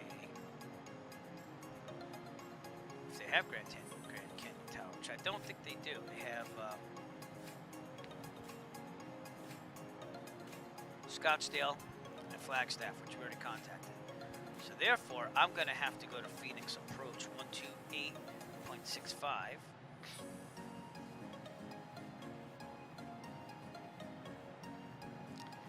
And we'll have to check in with them and treat them like their tower. So Phoenix Approach, November 489 Echo Foxtrot. Number 489 Echo Foxtrot. Cirrus Echo Foxtrot, let's see, 20 miles to the southeast of Grand Canyon National Park. We're going to request flight following and also transition through the class Delta to overfly Grand Canyon National Park.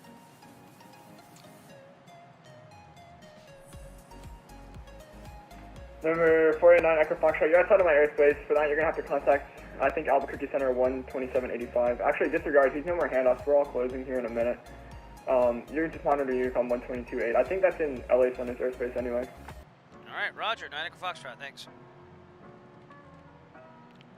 Let's find out what actual space it's in. My computer might flash a little bit because it doesn't like Fantastic and it says it's a virus even though it's not. So let's look at this together, shall we? This is why we worry about this before we get around Class Delta. We're out here Actually, today. got a town hall thing going on with ZLA, so I should go to that. Ask Flagstaff. Sounds good, man. Also, just landed at Flagstaff. Maybe it is LA Center.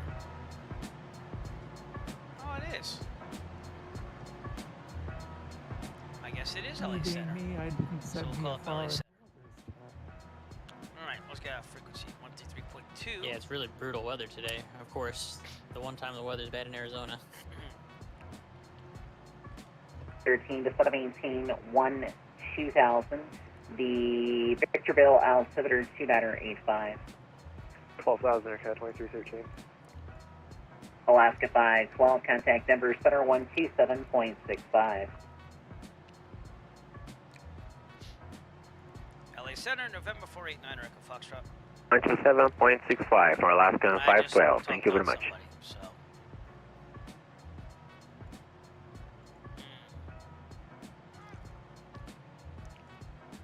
Southwest 1534, LA Center, hello, cloud 18, call level Good 290. news is the frame rate went back up, so we actually got out of that area of scenery and stuff. So that's cool. American 5953, contact SoCal approach 119.6, good morning. 119.6 for American 5953. Good job, man. Thank you. Thank you. LA Center, November 489, Echo Foxtrot. X-ray VFR departure to the southeast is approved out of below 9,500. Departure frequency 133.2, squawk 7237. VFR departure approved on 33.2, squawking 7237. Oh, we November can't go 7 to Lima Class X-ray. Delta until I get November transition. 7, Lima X-ray readback is correct.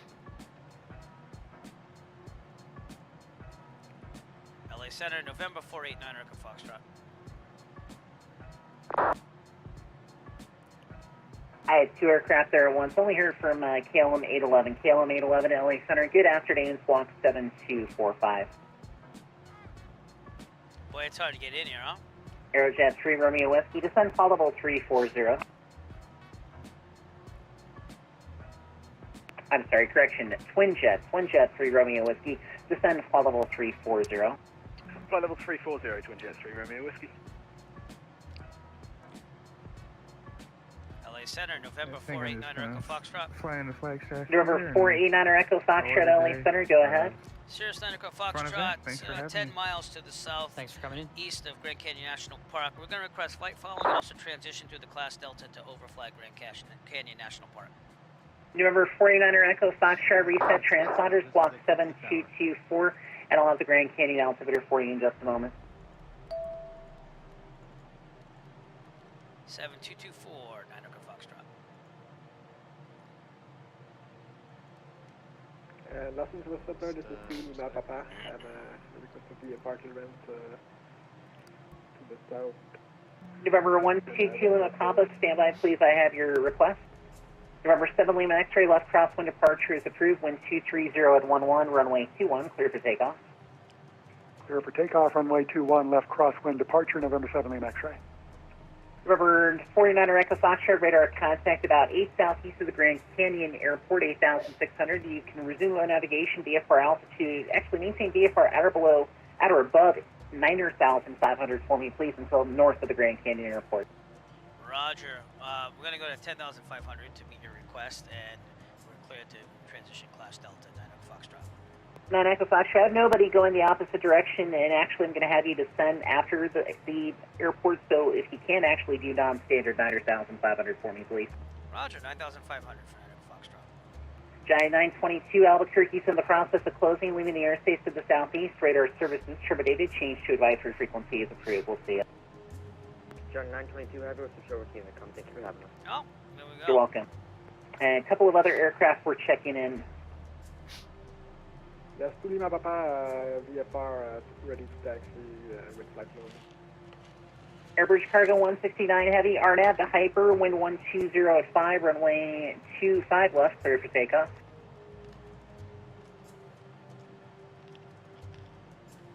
November 122 Lima Papa, runway 21, taxi via Papa. I'll get a code for you here in just a moment.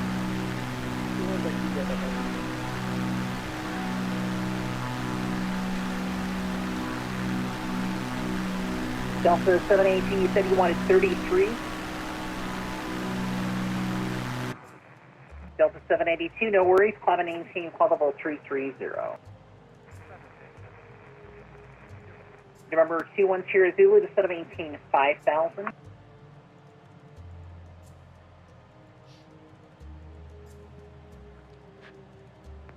Twin Jet 4, would you like the North Complex or South Complex? And information November is current. Mr. Muffins. Interesting name. Please, Twin Jet 4. Come on. Twin Jet 4, sorry, that was broken. You said north side or south side? South side. Twin Jet 4, thanks. After CU, cleared ILS, runway 25 left approach, and advise November, please.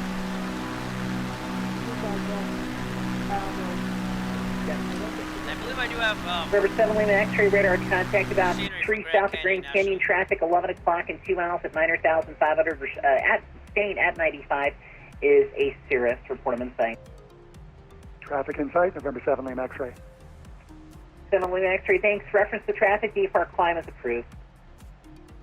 VFR climb approved, November 7 Lima X-ray. Airbridge Cargo 169 Heavy, radar contact, cloud and maintain, call level 350 unrestricted. Twin Jet 3 Romeo Whiskey, Sunday of the Hollywood 1 arrival, the Ontario altimeter 2990. Descend by the Hollywood arrival. Delta 782, leaving the airspace of the east, Albuquerque is closed, radar service terminated, change to advisory frequency is approved, we'll see you. November 7 Lima X-ray, I'm sorry, I'm going to actually have to terminate your flight following services due to increasing traffic levels. Squawk and maintain VFR, radar service terminated, change to advisory is approved. Over to Unicom, Squawk VFR, November 7 Lima X-ray, thanks for the service. November 89 Echo Foxtrot, same for you, I apologize. So I'm going to have to terminate your services, your flight following request north of the Grand Canyon Delta. So you can just continue with me. I'll have you go to Unicom here in just a moment. Roger, 9 o'clock, sir. KLM 811 radar contact 21 east of the Audia intersection, welcome.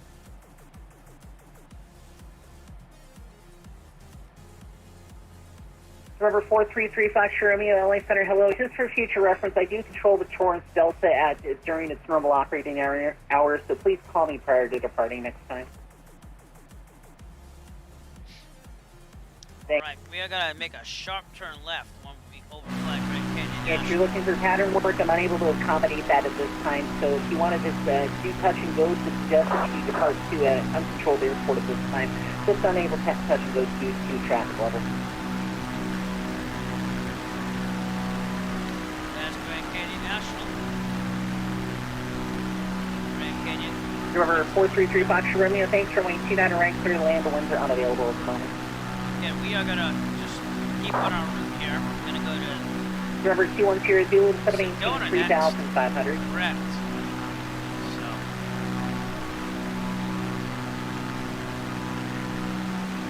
November 2 Lima Papa, I'm going to be unable to provide you with flight following services, so let me know when you're ready for departure. I'm ready for the departure to Lima Papa.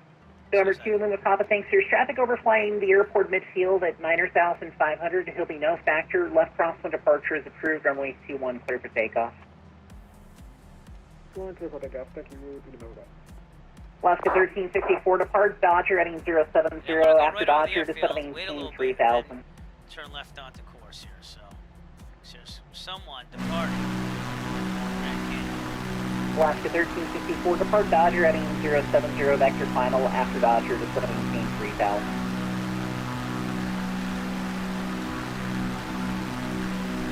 River 10 Zulu, just confirm the altitude I gave you, 3,500 it was, correct? Thank you. Thank you very much. Forgot to set your test altitude. November 89 49er Echo Foxtrot, you're going to be leaving the Delta airspace here at about 2 miles. You can squawk and maintain VFR, change to advisory frequency is approved. If you need to transition to Grand Canyon Delta, just call me back on this frequency. We'll see you. Roger, we'll do. 9 Echo Foxtrot. Yep. Alright, so that means that we're going to start our turn to the left here. So let's do that now. And we're going to head for 154, which means that we can actually stay at 9,500. See that now we're going in a more easterly direction. But I do have to set it to heading here. Not nav, because I have not programmed it in yet. So, alright. Direct to Sedona, which is Kilo Sierra Echo Zulu.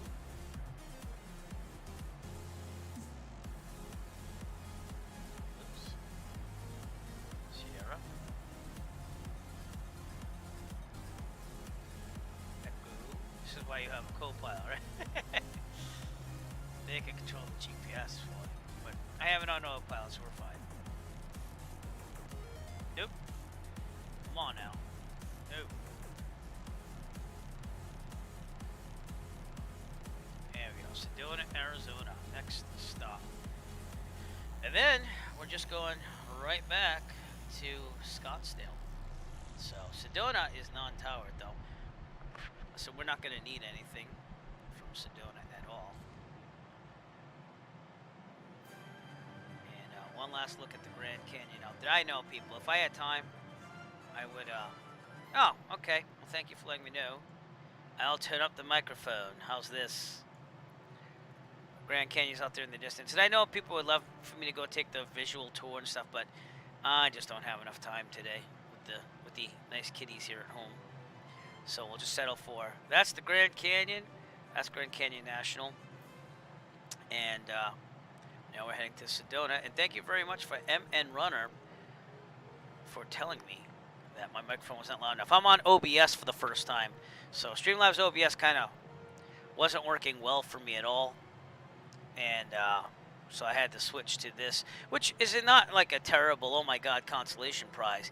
It's just that I'm still getting used to my audio levels on a whole different broadcast software. So thank you once again.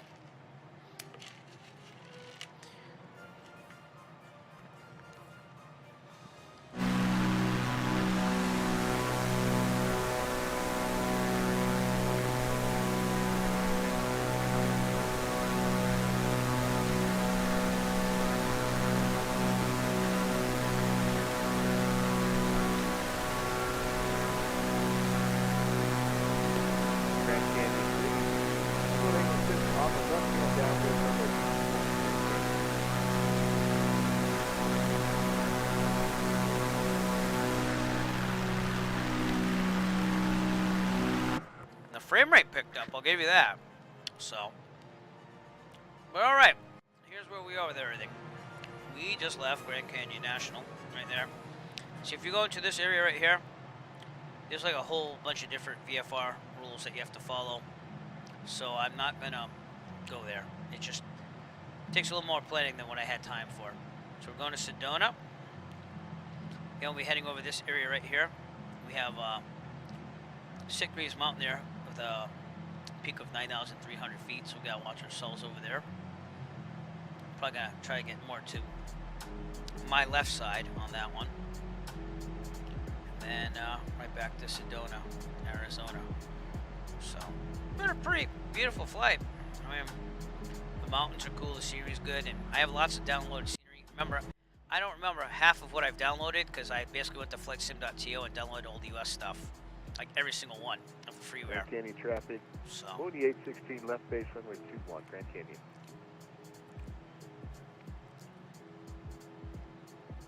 And that's one of our Virtue USA Flying Club members getting out of Grand Canyon behind me. So we are representing well today. See all this traffic here. Most of this is Virtue USA Flying Club, believe it or not. So there I am. It's a little delayed actually. It does update eventually. Look at all of us on force here. So again, our founder here, Mike, is took the lead today. He's at 9,500. He's heading to Sedona right now, and ultimately going back here to Scottsdale, Arizona. And for me, I haven't really flown anywhere in Arizona since I did my Around the USA flights earlier this year, June to November. So, but you know, it is what it is. Little rousing thing to wake people up out there. There you go. Would I like to step best? Arms, legs. Oh, I like a big spicy Slim Jim. Step into it, yeah. Step into it. You know it. Just having some fun. All right, so we're on our way, and really it's just about seeing the scenery today. I gotta be honest with you, which has been very, very nice looking at all this.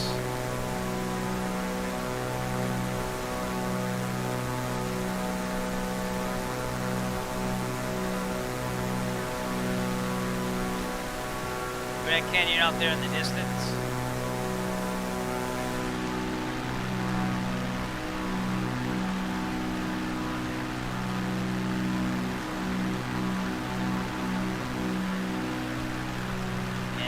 Actually, you know what? I stand corrected. The last time I flew out here, turn left crosswind, back in the pattern for 2-1.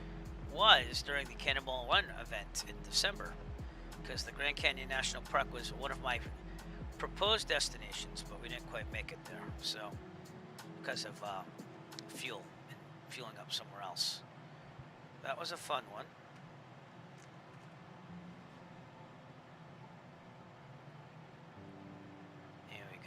I think my daughter touched the quadrant there because that's why it was going up and down and fluctuating. I have a TPM and a regular quadrant, but obviously for the Cirrus, which I should also check the fuel tanks and switch them. Prime boost is on. All right, switch to the left. My daughter must have touched it. So, you know, it's all good. We're fine now.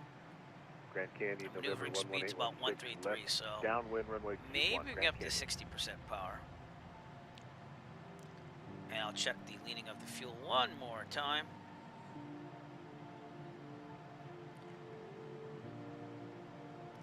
Just to make sure we're good here.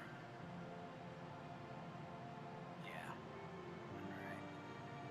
Right about there. Kick it down a little bit, 60%. There you go. Leaned out appropriately. Burning about 12 gallons per hour. And I think that this engine, not that I've ever flown a real Cirrus before, but I think this engine's a little overpowered compared to real life. I'll let you know that when and if I get to fly a Cirrus. Okay, my flight school just got one, but I'm trying to just get more hours cross-country wise and then do my instrument reading, so.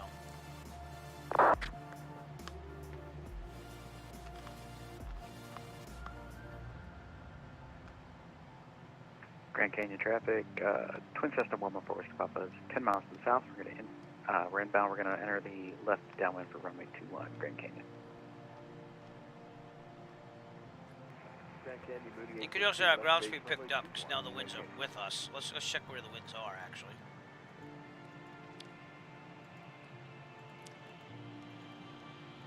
Option 3 is the one I like.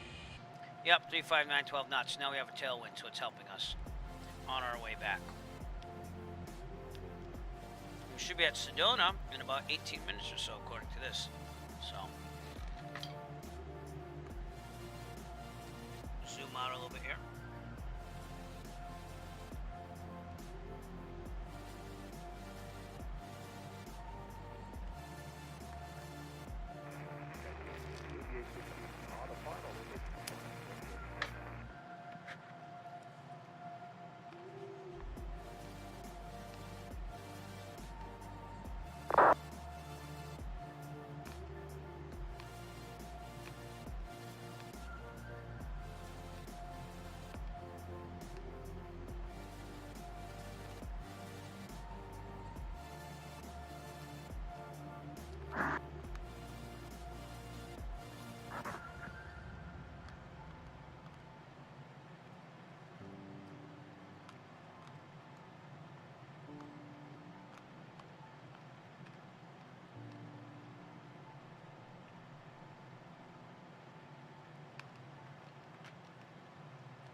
So, if you're still watching my stream, thanks for sticking with me.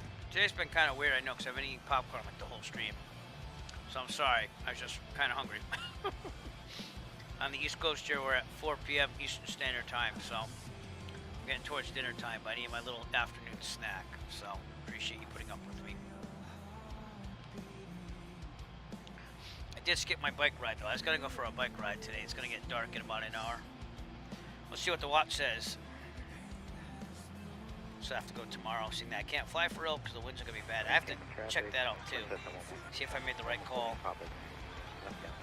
But, let's see. Sun and moon. Setting on my Garmin D2 Pilot watch here. Sunset, 4:46. Yeah, so there's no way that we're going to get any biking in today. But I did bike yesterday a little bit, so just kind of miss it. Especially with the cold weather up here. It's, what is it? Well, let's get an update on that. It's about 19 or so degrees. Last time I checked, at least. 28 degrees, actually, so it warmed up. And then let me check the real-world aviation weather, because I want to know if I made the right call on canceling my flight tomorrow. The winds were up at 30 knots gusts. 30 knot gusts. So that's why I was like, I'm not going to take the 152 up. Let's look at it now. With the terminal air forecast. Yeah, right now they're gusting to 25 real time at Plymouth. But Falmouth is kind of what we're looking at, and it's the same forecast. So that's kind of what I went by. You can see it says at 6 a.m. it's going to be gusting to 30. Skies are going to be clear with that gust. Anything over 20 is when I start thinking I'm not going to go. And Boston's a little bit more. You can see it's still gusting at 29 at 5 o'clock. So I think I made the right choice. Even though the visibility was good and everything, the winds are just way too high, especially for the 152. That thing can be bad around like anything. One time I flew it in like 23 knot gusts on landing, and I made it happen, but I had to crab the plane this way, and it went like that going forward. So it was pretty funny. But I'm hoping to get that Eric flight video that I've been working on today.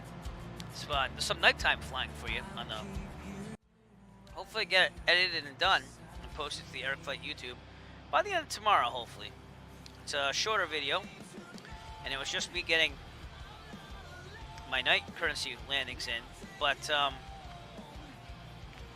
gotta be honest with you, there were some interesting parts at the landings, which I'm not gonna ruin for anyone. You'll have to see on the Eric Flight YouTube. So please check that out. Subscribe and like whatever you do. And I will be posting that very soon. I already lined up everything with the ATC audio and everything, so it's just a matter of me getting it in there. And if you're part of the Virtual USA Flying Club, you might remember what it's about, because I posted a little slip of that video for everyone to see on what was interesting about my nighttime landings. So, but if you haven't, just wait till I release it. It's going to be released soon. And hopefully, let's see. Next real-world flight I have scheduled at least, because I overbooked myself, so we have hours of time. Will be next Saturday. So next Saturday would be my next real-world flight, and that will be in 990, the 152 that I actually trained in. Again, don't know where I'm going with that one yet. And then the next Saturday after that would be another 152, so I went heavy on the 152s, and then February 13th will be in 144 Bravo Foxtrot, which I haven't flown in a long time. That's a 172M. And then we have vacation week, in which case I'm booked 2 flights there, one 172P and one in the 152. So we'll see what happens. I book a lot of flights, and then depending on weather, that's when I wouldn't even go even if I was an IFR rated pilot tomorrow in 30 knot gusts. That just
current weather conditions in real life here, moderate icing. And Sedona in real life is 10 square miles of visibility, but scattered at 2,600, broken at 4,300, overcast at 5,000. So again, that's why we kind of forced real world weather. And it's supposed to just get worse overnight. So On the traffic, November 7, Lima X-ray, clear. it is what it is. Taxi departure, Sedona. Now, question is, should we do a landing at Sedona or not? I might, because it doesn't involve me getting involved with towers and this and that. I'm thinking it over. So, but move that way too far. All right, we have one runway there. It's either 3 or 2-1. I'm anticipating it would probably be 2-1 that we'd be landing at. And we kind of have to make up our mind because we're about 24 nautical miles out. So, pad altitude's about 4,800. But you see this right here? These mountains right here, they're at 7,000. So that's why it might be better to overfly the airport. Flight deck traffic. Vision check 410 Hotel Alpha, 15 miles south, inbound to land. And I also have to find out if that's a right pattern, left pattern, whatever it is. So, runway 3, 2, 1. It's left pattern.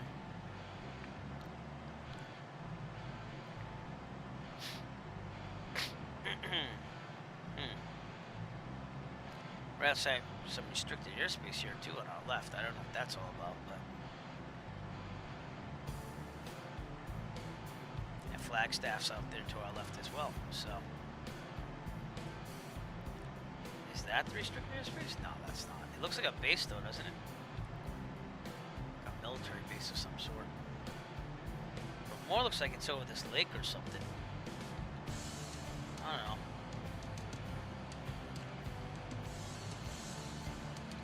Flagstaff's out in the distance, so.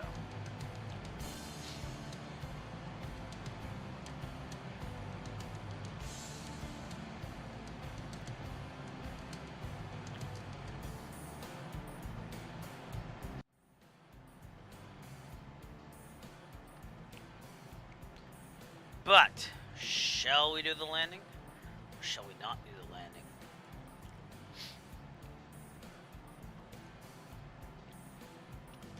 And if we should we just do a left base? I don't know, let me turn the autopilot off here for a second. What is the current conditions in Sedona? Well, I'd actually have to check it on mine, because again, I'm using not rolled weather here, but fair weather, so 118.525. And this might be messed up because I'm using Rex Weather Force. We'll see what comes out. Let's see if it even works. Doesn't look like it's working. Alright. Let's see if I can use the Microsoft stuff. Well, it looks like it was kind of working, but not really. Okay. Sedona. Traffic. They do have an AWAS on the sectional here, so I don't know why it's not there. But, you know what? I'll just go for it. Alright, let's get set up here. What we're gonna do, I might as well just show you this, because it would be kind of cool to, no, wrong one. We're heading towards our left here to join a left, actually a right base on runway 21, which wouldn't be fully allowed either. So I guess we're just gonna go straight in, final runway 21. We gotta watch out for our altitude here. So we'll go down to like 7,500. Which again is gonna be kind of doing its thing here. We want to be far out enough for our approach here.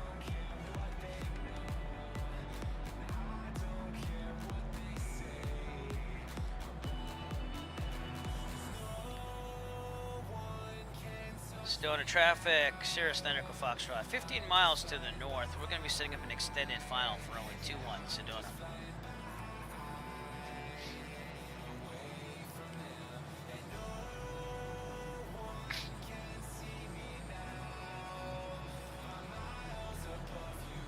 So yeah, let's go for a landing. Let's have some fun here. Let's go back to the main screen. And we'll take a landing at Sedona. Full stop, taxi back, and then be be on our way to Scottsdale.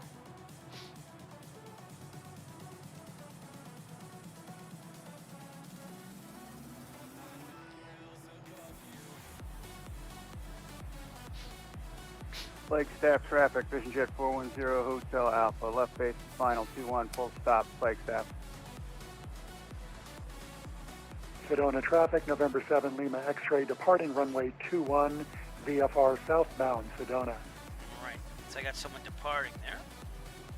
And Sedona is kind of like on a plateau, so that's what makes it kind of cool. But we do have to watch our altitude around here because of that, and it will be to our right up ahead. Out there. It's also, I got a lot of scenery here. So either it cached or something's going to happen. But frame rate might be a little choppy. I'm not going to lie on that.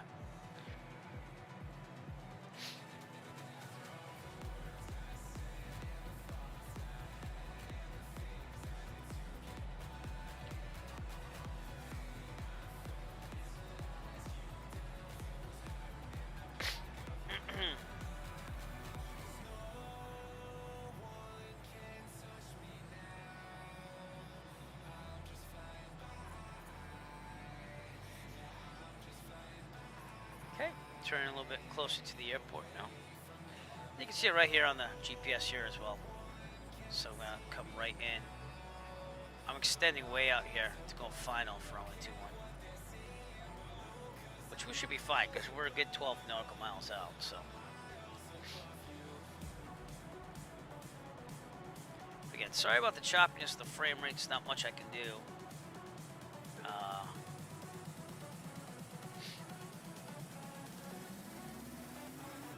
Sedona traffic, November 7 Lima X-ray, clear of the pattern, last call, Sedona. See what happens.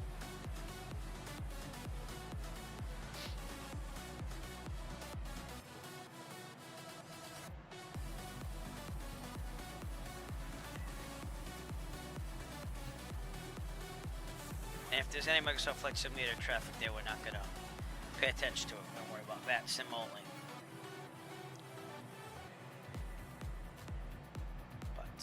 Get around this mountain here. We should be fine.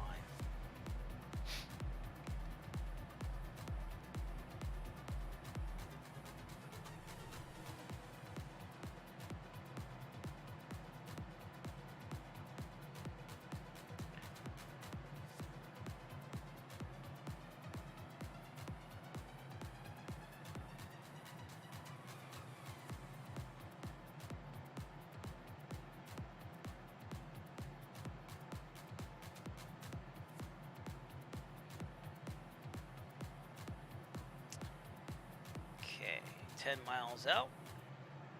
Flagstaff traffic, Vision Jet 410 Hotel Alpha, clear of runway 21, taxi to the ramp by Alpha. Sedona traffic, Sierra Echo Foxtrot, 10 miles to the north. We're going to be setting up an extended final for runway 21, Sedona. That's just to see if anyone else is out there. Never know.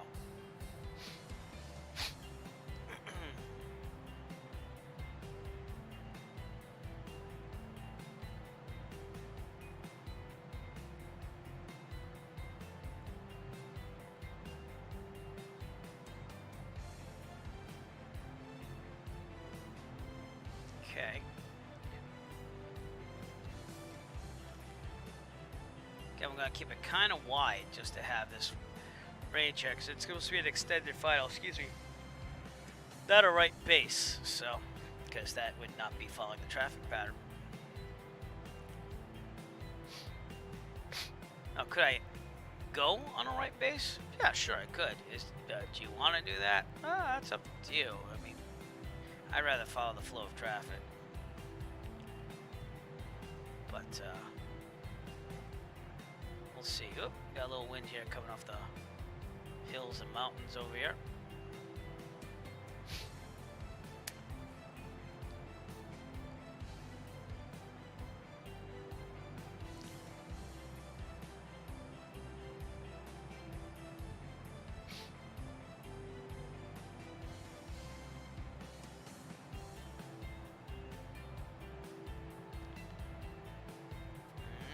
I didn't hear anyone on traffic, did you? Unicom, CTAF, if you will. So, I think we're good. To land into Sedona. Let's get some popcorn, the last remnants of it before I land here.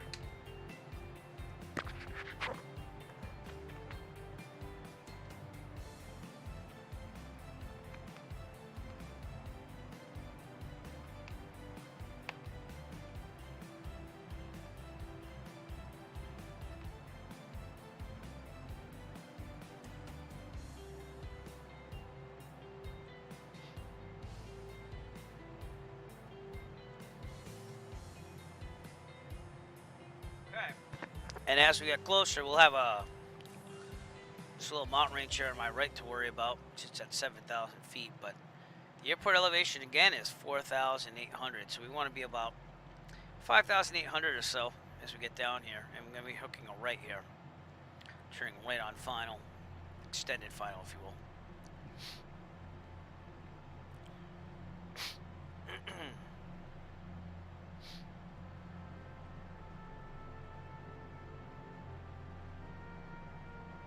Nice little landing here. All right, I'm gonna go with my checklist here. All right, landing. Yep, flaps, flaps, flaps. 85 is what we're looking for at final. So we'll do 50% as we get closer, and then we'll do the full 100 as we're a little further away from it. So.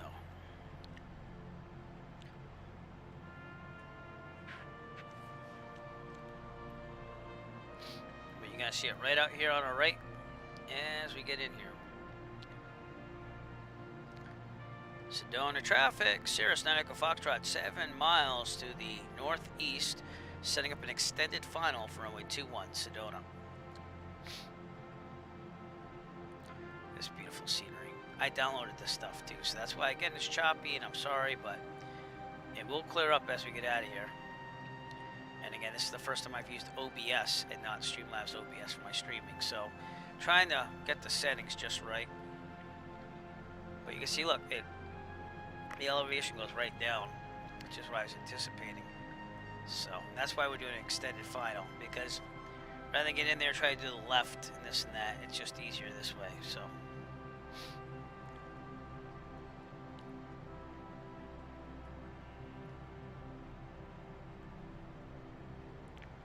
Okay. I'm going to start heading down elevation for the airport. And it's this thing on the plateau out there. That's what we're aiming for, so.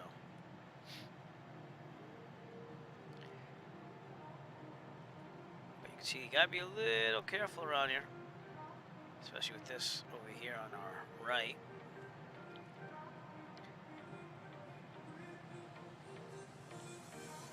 At least you can see the airport, which is good. Sedona traffic, Sirius 9 Echo Foxtrot, 6 miles out on the extended final for runway 21, Sedona.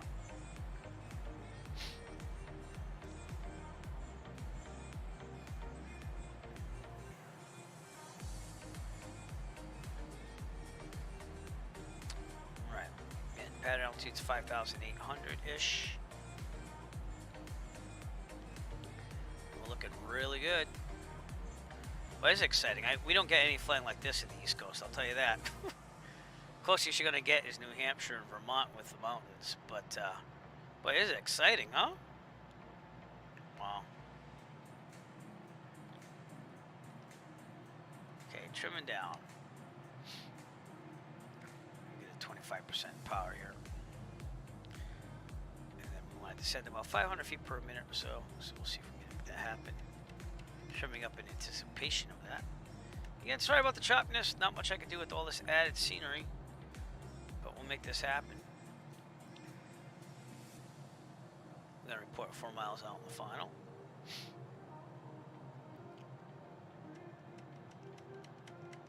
Trimming up. So it looks like I might have to turn down the encoder settings a little bit, or put the simulator on high settings instead of ultra, which is probably what I'll try first, because high doesn't look that bad still. Sedona traffic, Sirius 9 Echo Foxtrot, 4 miles out on the extended final for runway 21, Sedona.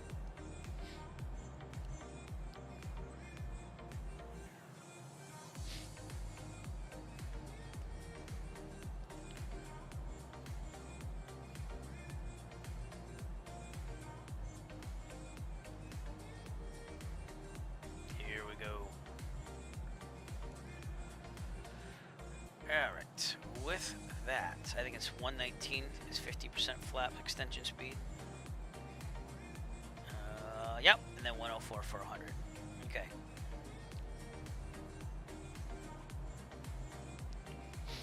Yeah, Scottsdale, so we're all set with that. We're landing in Sedona, just for a nice little landing here. I wanted to landing because I had the airport on a hill, you know. It's kind of interesting one. Sedona traffic, Sirius Echo Foxtrot, about 2.5 miles out. Final runway 21, Sedona. The winds are coming from my right behind me, so. But again, this is because of Rex weather force. This isn't because real live weather's like that. All right, let's put out. Let's slow down here. Let's level out so I can get down to 119, and then we'll put 50% flaps in.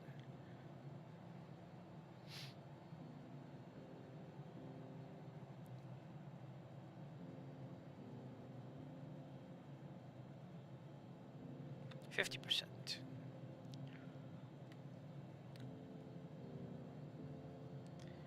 And we might go 100. I'm gonna keep the throttle out right now. Put the mixture about there. Sedona traffic, Sirius Echo Foxtrot, final runway 21, Sedona.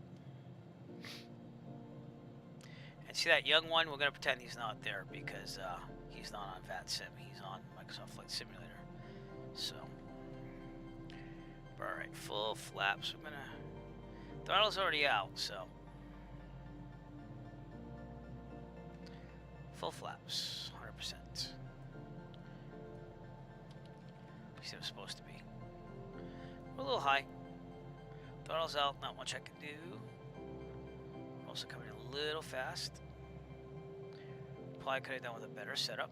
And if it wasn't as choppy, the frame rate probably could have done that too. So, alright, to the right a little bit.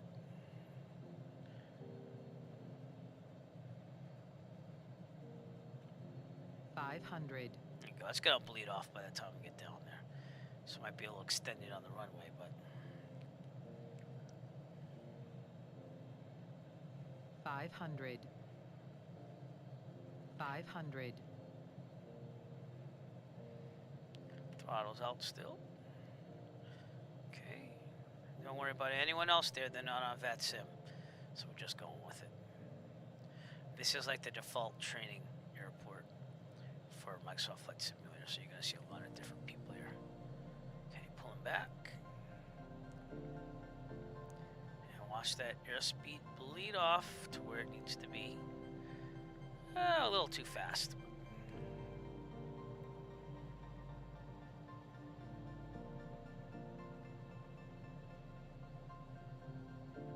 Come on.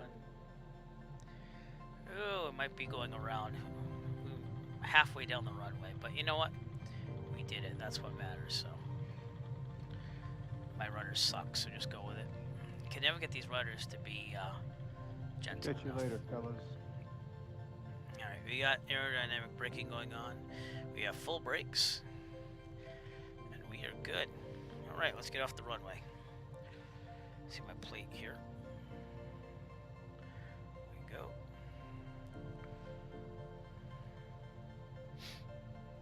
We'll taxi off at the end here. Very good. We'll set it back up for a takeoff in a second. Take a right here on what they call Alpha 7. And we'll call clear the runway as soon as we get there.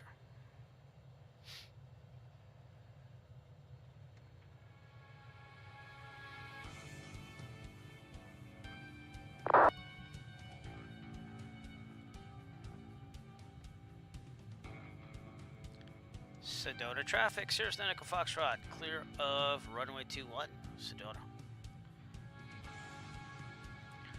Okay, flaps up. We're gonna make our way back down to runway 21. Again, these frames will clear up as soon as we get out of the area. It's just a lot of photo scenery, as you can see. So that's why we're having to slow down.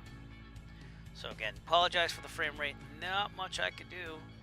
We're going to do a quick little testing of the mixture when we get to the end of runway 21.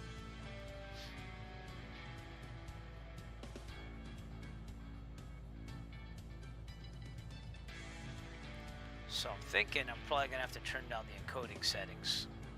That's what I'm thinking. But it works good in non-congested scenery areas still. So I don't know.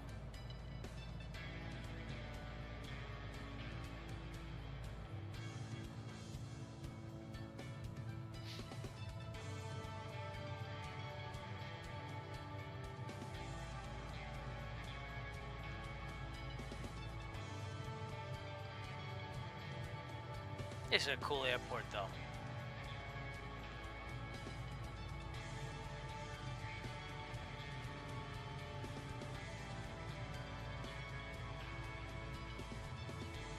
I just don't understand why they would be like this time of the day at the airport, though.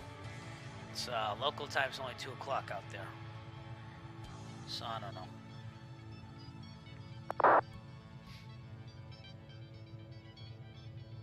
Yeah, someone else is turning final for only 2-1, so we have a little time to do the run up here.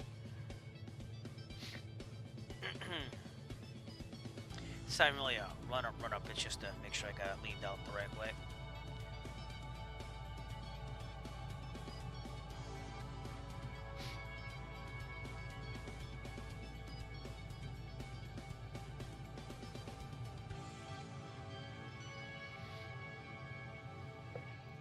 Again, the frames will clear up as we get going out of here. It's just I have a lot of photo scenery all around the airport. And I'm encoding on the same computer, which doesn't help either. So, not really into having another computer do the streaming for me. So, just I don't know.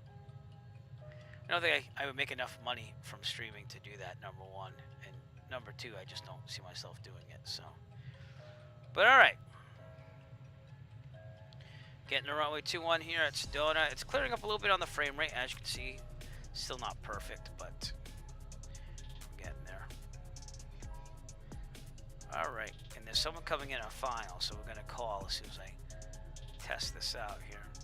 And I like to have as much runway as possible, so I'm going all the way down. Especially at these higher elevation airports that I'm not used to, because I'm in the East Coast in real life. This one's at 4,800 feet.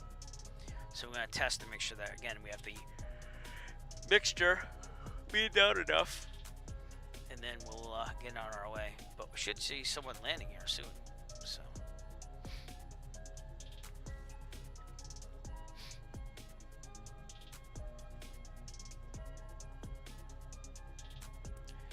All right.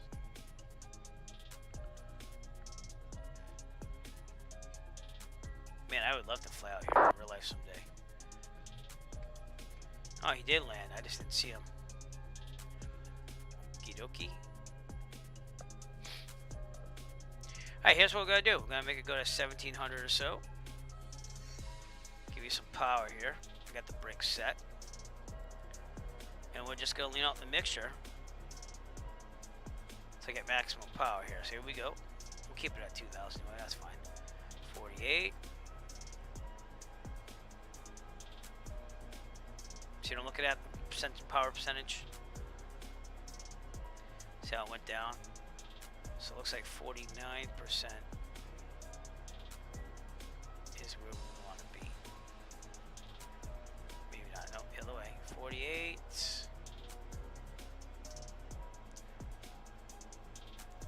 Alright, it's 48%. There we go. Alright, so that'll be max. That'll be a good mixture for us, I mean. Alright. No one on downwind, no one on base, no one on final. Haven't heard anyone on radio except for that person who already landed and is clear. So here we go. Sedona traffic, Sirius Echo Foxtrot departing runway 21, departure to the south, Sedona. And here we go.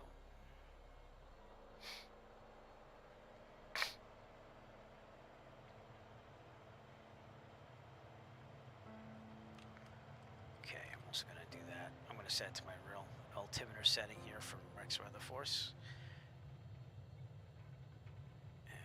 fine. The windsock indeed shows a slight wind from the right here, so I'm going to stop in the middle here. Click my aileron to the right a little bit. Okay. And here we go. Rotate at 70. 50% flaps. Almost forgot that. See? So that's why it's important to check checklists. Rotate at 70. Flaps back at 80. And then climb at 101, which is approximately 12 degrees. The frame rate's not helping me, but it is what it is.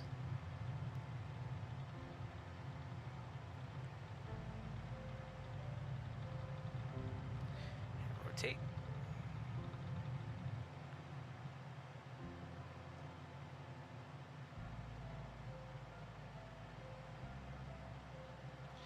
Okay, flaps back. Good, they are. Climb at 101.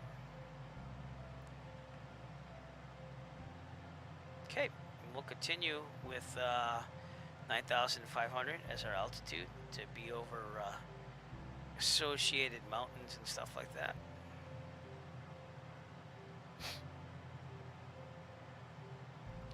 And we're on to our last spot, which is Scottsdale again, where we started in the flight this afternoon. I keep saying this evening. This afternoon. So the heading should be about 174. So popes, pop this in the heading there in case I want to do autopilot.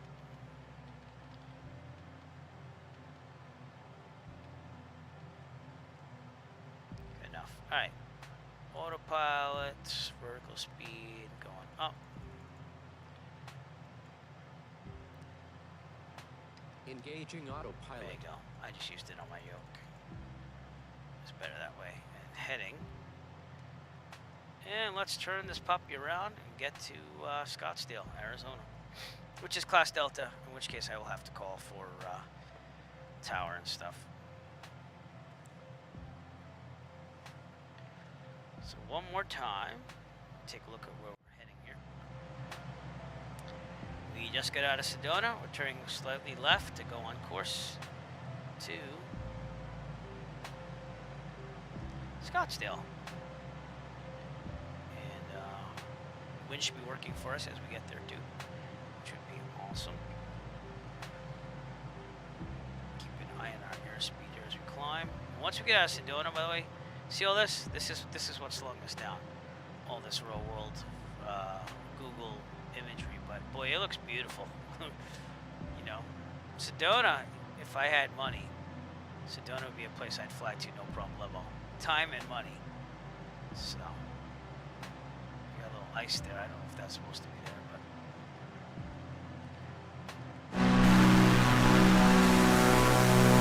Now you know why it's slowing down.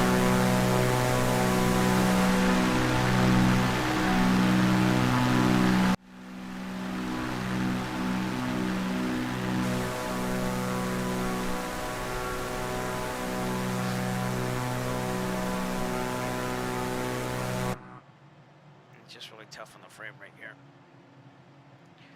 All right, if you're still with me, thank you for staying with me on the stream. I know it has been the most exciting. It's been more of a scenic route more than anything, but I did want to fly this as part of the First USA Flying Club and be involved in the event. So, really beautiful scenery. Kind of a long flight. Again, taking the Cirrus and still having it take, we're 2.5 hours into the event. It's definitely one of the longer events, and that's what's not landing at 2 out of the 3 airports other than Sedona. I mean, Scottsdale, excuse me. So, but we'll keep it going, see what we can do, and make it happen. So, and I should probably, it says I'm about 26.5 minutes out on my EFB over here.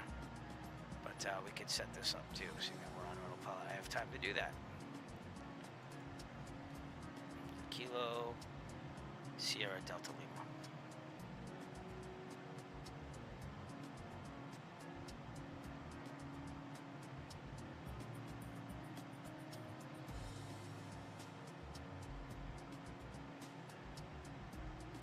Come on, frames. Help me out here. Nope.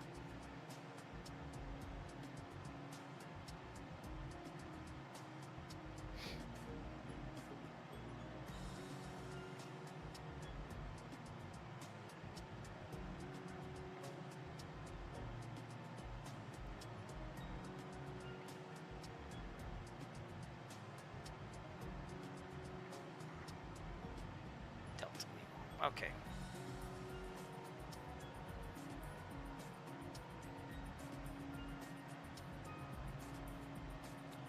Again, get out Sedona more, this frame rate will get better, so.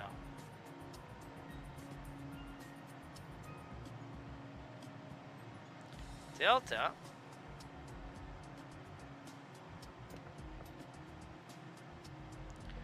Lima. Here we go. Enter. Activate, and we should be good. Alright, so it says on this GPS, on the G1000, that we should be there in about 25 minutes, which is what it said on my tablet, so we're all good.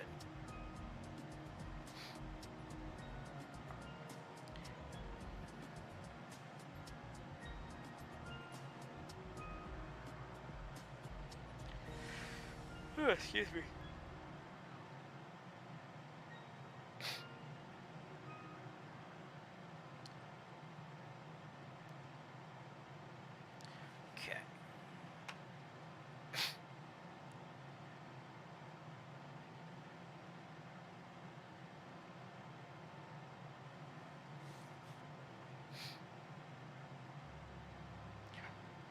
Alright, event's gonna be done probably in about 45 minutes total. And it's been a pretty good one, excuse me. With all the scenery and everything that's going on outside the airplane. Uh-oh. Yep. Again, leaving Sedona with all the scenery will help my frame rate immensely. But it was very beautiful.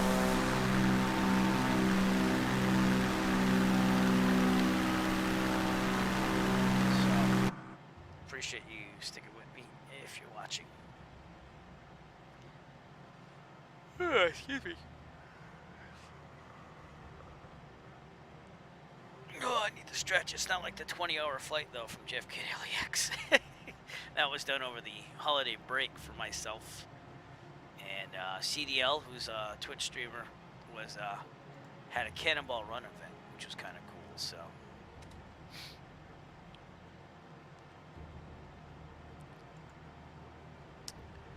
But all right, let's see. Is famous for its. All right, let's look at other streamers while we're making our way back here. But Melvin Leroy is one of our very own Virtue USA Flight Club members. That's a good call, though, Mesnack. Thanks. And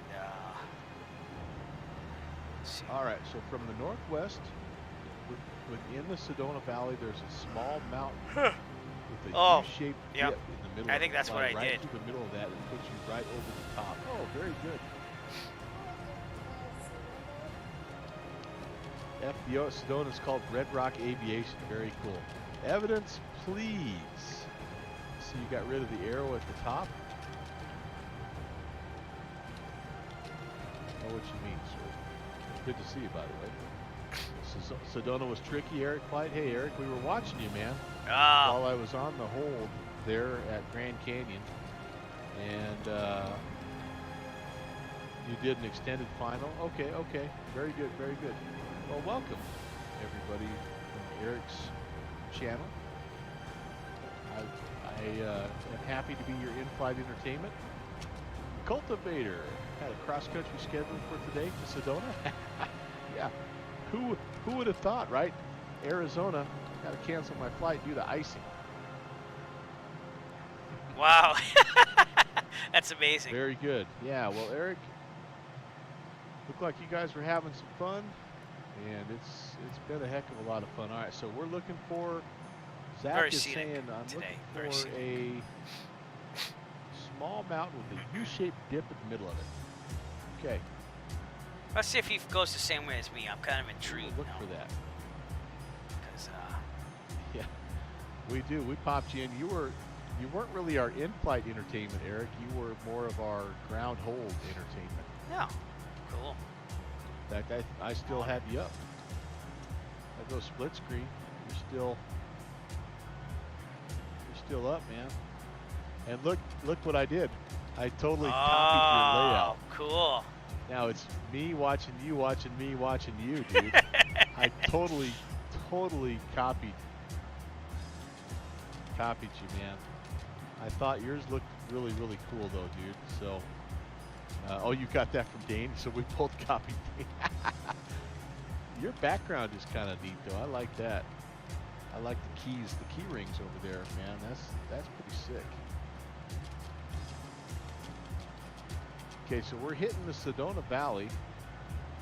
So by the way, if you guys don't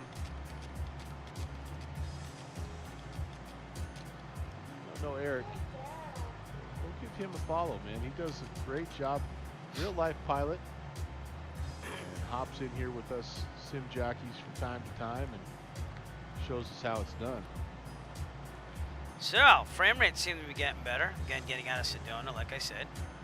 Yeah, it's cool, man. Like I say, it's pretty stinking awesome. Thank you for the shout out, by the way, Melvin. Now, the bush pilot in me wants to land on top of that little plateau.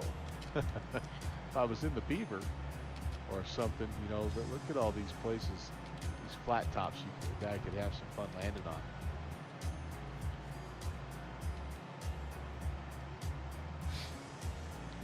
Yeah, I'm really looking forward to it.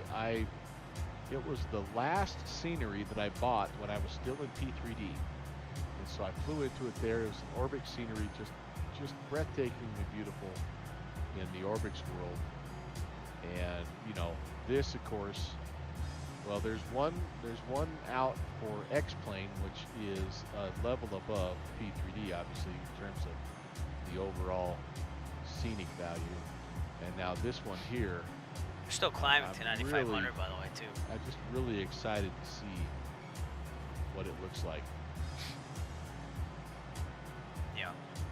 Sedona was a cool airport. If you had to ask me what the coolest airport today was, we're going to be looking for Sedona that was cool. small mountain with a. But let's get back to our stream. I just like to look at other streamers as we go. And again, we're only about 20 minutes out from Scottsdale, and we're climbing to 9,500. Just to make sure that we get over any hills that might be above us. All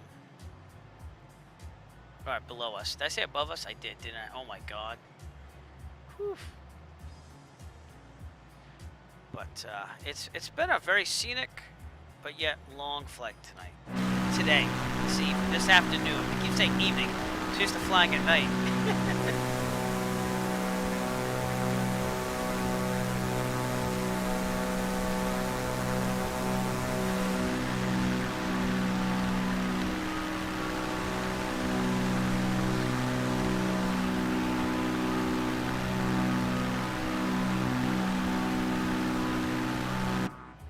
So, sorry, Delvin. Well, you're with me right now. We're all getting into this hey, check in with this stream, that stream. I think it's kind of cool. It's kind of like a live shout out, if you will. So, but yeah, I'm glad he got some ideas from me. There's nothing wrong with that, you know. As I said, coming from Dane Flats there, Dane Flats gave me the idea of that little side thing because he was doing like the tray table with the cell phone and this and that. So I gave him total credit. I was like, Dane, I just want you to know that you are an inspiration. And then we also I made one for Mesnac 42.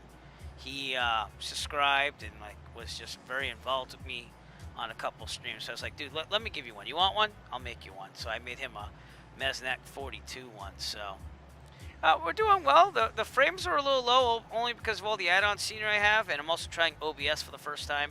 Seeing that Streamlabs OBS was just terrible, and made it so that my last stream I couldn't do much of anything. But we're about finishing the event right now. We're about 20 minutes out from Scottsdale, and I'm going to put it down and just finish the flight here. So that's what we're looking to do. But I have some tweaking to do. I think I'm going to put the simulator down to high settings instead of ultra, because I think that might help me with the frame rate, and also OBS telling me that encoding's overloaded a little bit, which it does from time to time. So, which I could probably turn that down too. But I want the 1080 resolution if possible. So,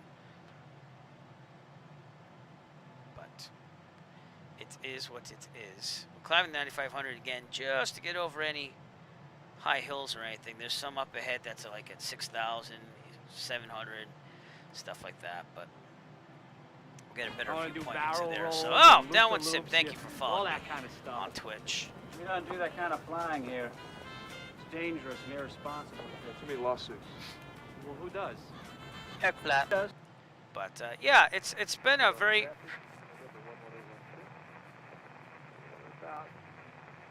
in fact, that's Melvin right there. Yeah, he overflew the airfield and went left pattern, but I went like far out, really big, wide, if you will, right base, and I did an extended final to Sedona, and that was cool. That was, I think that's what that person was saying on Melvin's thing with the U shape. It was like a bowl. You fly into a bowl down the Sedona. But thank you again for following me, Downward Sim. I think I've checked into your stream a little bit here and there. I think if I didn't follow, I'm gonna follow, but I think I did follow a while ago. So I'll double check that. And we are in the Cirrus today. And we are in forced VFR weather using Rex Weather Force with their fair weather setting. So,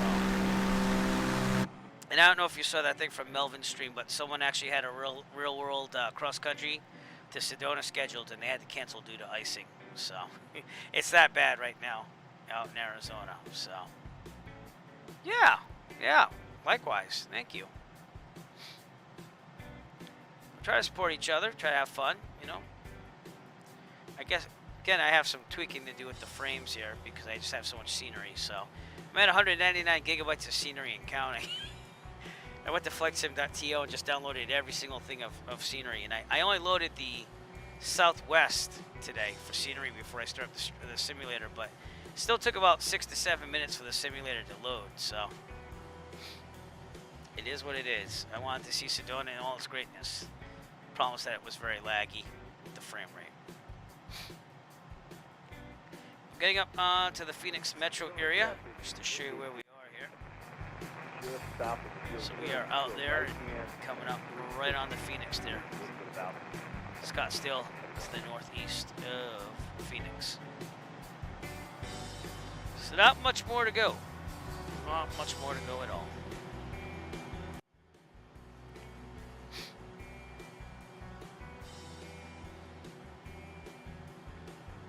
Yeah, well, it's all freeware. Most of it's freeware. I mean, I have some, I don't even remember half what I bought anymore. Look at that. My camera just kind of went, crapped the bed there. Let's see if we can load that back up. My virtual green screen is down, everybody. It's down, probably because the encoder's working so hard. There we go. There we go. I got it back. But, yeah, it is what it is. What's pattern altitude here? I gotta know what I'm looking at here. And I also have to get some approach going on here, too, so.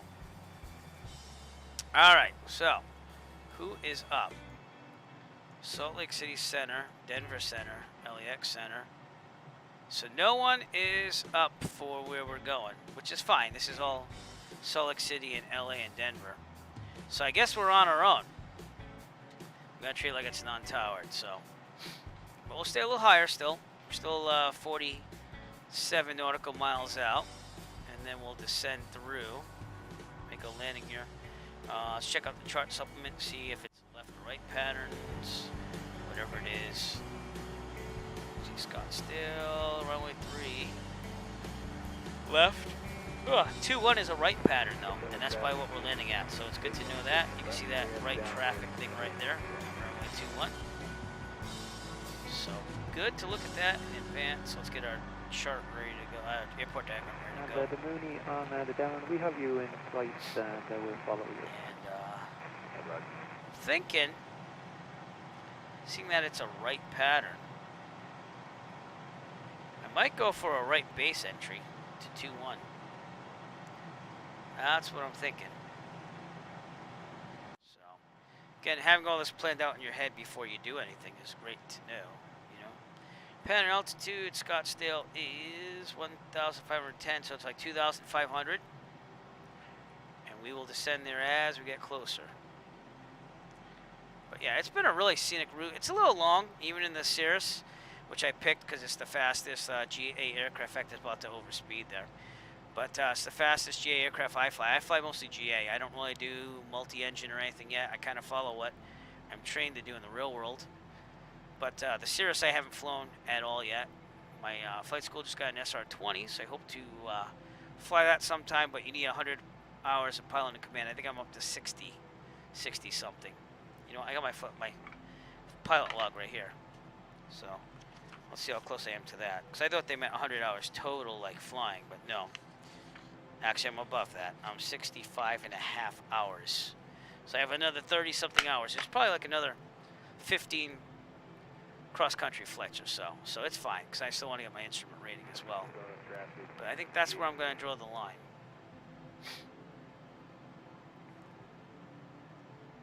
I'm good. I do it for fun. I don't do it for a career. So.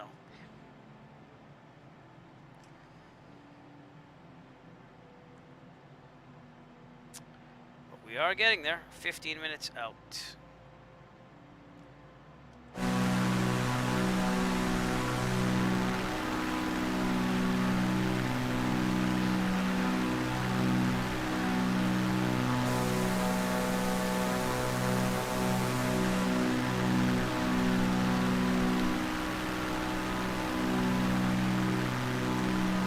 Beautiful scenery.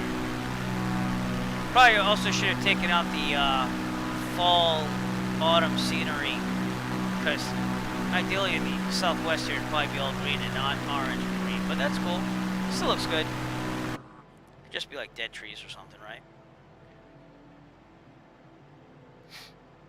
But yeah, put that on my bucket list. If I could get out to Sedona in real life to fly out there, that'd be amazing. That'd be awesome. That was a nice airport.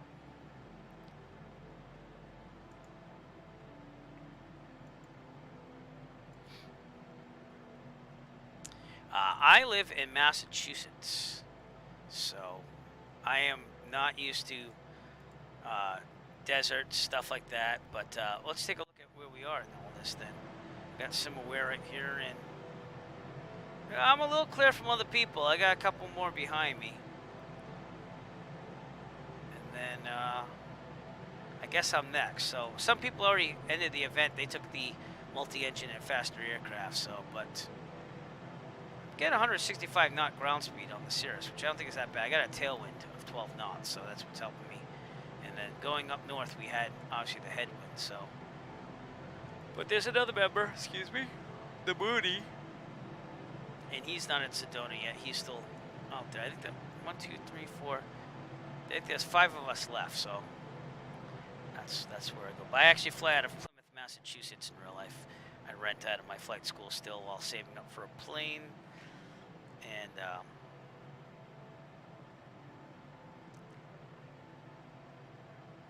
alright. They're telling me to do something. Oh, okay. We're okay. But yeah. Crown King, is that where you are?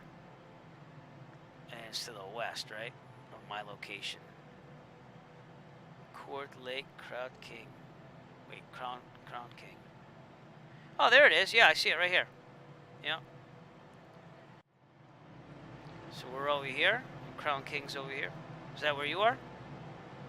Yeah, I would agree. I really think it's nice and beautiful. And that's been like the nicety of this whole flight has just been the scenery out here, you know.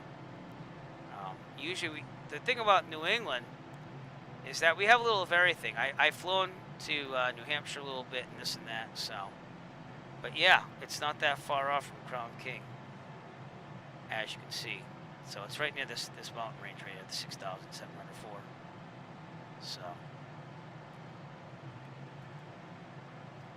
Oh, cool. I've never been to St. Louis, nor Missouri, I don't think, so. The closest I've been out there is probably Columbus, Ohio, so.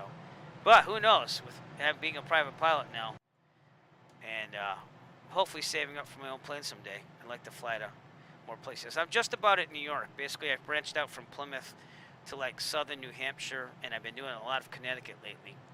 So the last flight I took was to Hartford, Connecticut, and that was cool. That was the furthest west I've been. Chester, Connecticut was before that. That was a hard airport. The runway is only 50 feet wide, so, and it was gusting, but yeah, I will. I'll definitely give you a shout out. Rob Marcinek from the Virtue USA Flying Club. He's like, oh, I want you to come to Ohio. Take me up. And I'm like, yeah, that's like a $800 to $900 round trip on a rental. So I think I'm good for now. If I ever get my own plane, and I have a family and everything, so I have to think about them too. But the Southwest is definitely a nice place to fly. The last time I flew here on the sim was the Cannonball Run event hosted by CDL, where we flew 20 hours straight in real time from JFK to LAX, so which I placed 8th in. I'm proud to say I placed 8th, and it was a good event, and it happened during my vacation, so I could actually do it. So tested the family's patience a little bit. I got a 2-year-old and well, actually she's now 3. She just turned 3, and a 7-year-old who's going to turn 8 in May. So, but test their patience a little bit. Even today, like in the afternoon, I was like, I don't know if I can do the event or not, but we made it happen, so. But all right, we're going to stick with my plan there. We're going to do a right base entry for runway 21. It doesn't look like anyone else is in front of me on the radar, at least, and we'll keep an eye out for anyone that. But it looks like they're landing at Sedona, all of them, and then they're going to hop down with me here to Scottsdale. But I didn't land at the first 2 airports either, because, again, I knew I was going to try to save some time. So I just overflew the airports and kept going, Flagstaff and Grand Canyon. So someday I'm going to have to do that Grand Canyon VFR in the sim, Stuff like that is kind of things I have to get used to as a private pilot, is special flight rule areas. So haven't really done any of that in real life, but the Hudson's calling, the what do you call that? The Hudson Sky View or whatever route. So I like to do that sometime. But then I'm like, should I attempt it solo? Should I get someone who's experienced? I don't think I want to do flight instructor, because then you got to pay them, But yeah, lots to know. Just exactly what I was like. I'm not gonna have time to prepare enough to look at the charts and everything. So, but I'm sure it was awesome when you get to look in there. So, yeah, the Skyline. I'll just go pick up Mike. We'll go pick up Mike when I get out to New York and say we're going to Skyline. And then, you know what? We'll even go to go to Bayport. We'll do it for real. We'll have some fun, cause he's done all that. So. But yeah, he's not that far out. It's just I haven't made it that far out in a cross country solo myself yet. So it's not even that I'm like feeling like, oh my God, it's New York and it's like 3 hours out. It's just the fact that I just need to, 1, save more money to do a longer flight like that, and 2, just get out there, and it's going to take quite a considerable amount of time away from my family to do it. So, but if COVID ever goes away, I do have three trips that I would like to do. One of the 3, obviously, because it costs money. But it's either go to Fort Ticonderoga in Ticonderoga, New York, or we're going to go to the Woodstock Festival site in Monticello, New York. Or the third one that I just did a stream of last time, and don't watch it because it's terrible. My Streamlabs OBS messed up entirely and it was freaking all out. But going to see the Ulysses S. Grant cabin where he passed away at. It's like a whole historical site. So I thought that would be kind of cool. And I have an e-bike. I put it in the back of the 172 and head out there. So getting around. I'd like to do more of those flights too. But with COVID, can't really do much of anything. You can't go visit places. Like you can, but I'm not going to because, again, I have a family. And really miss out on getting the folding e-bike in the back and going places. But there's not much you can do right now. So. But all right, we are approaching Scottsdale. Look at my elevations here. I got a hill up ahead at 4,890, 3,526. So we typically want to keep it above 4,000 right now. So yeah, You know, we got to see some of the ski resorts and stuff.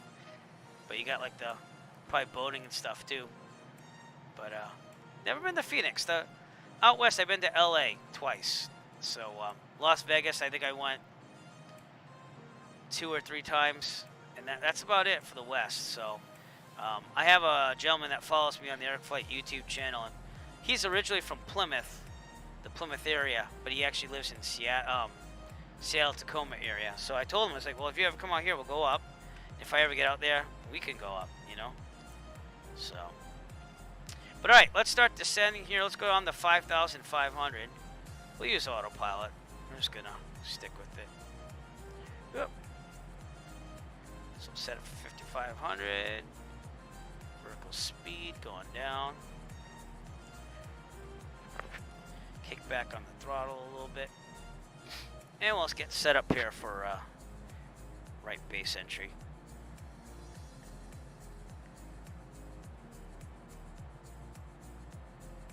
And let's also call out in the CTAF once I get closer. I'm about 24 nautical miles out, so. But yeah, it's been a nice flight. Again, the scenery kind of a little let down only because of the frame rates, not because of the scenery itself. But it got a little bit better, as you can see. When we get out of Sedona, Sedona was a frame killer. Again, probably from that big Sedona scenery I have with all that stuff. But it's not terrible now. I mean, it could be better, but it's not terrible. You got the Sky Ranch at Carefree coming up on our right as well.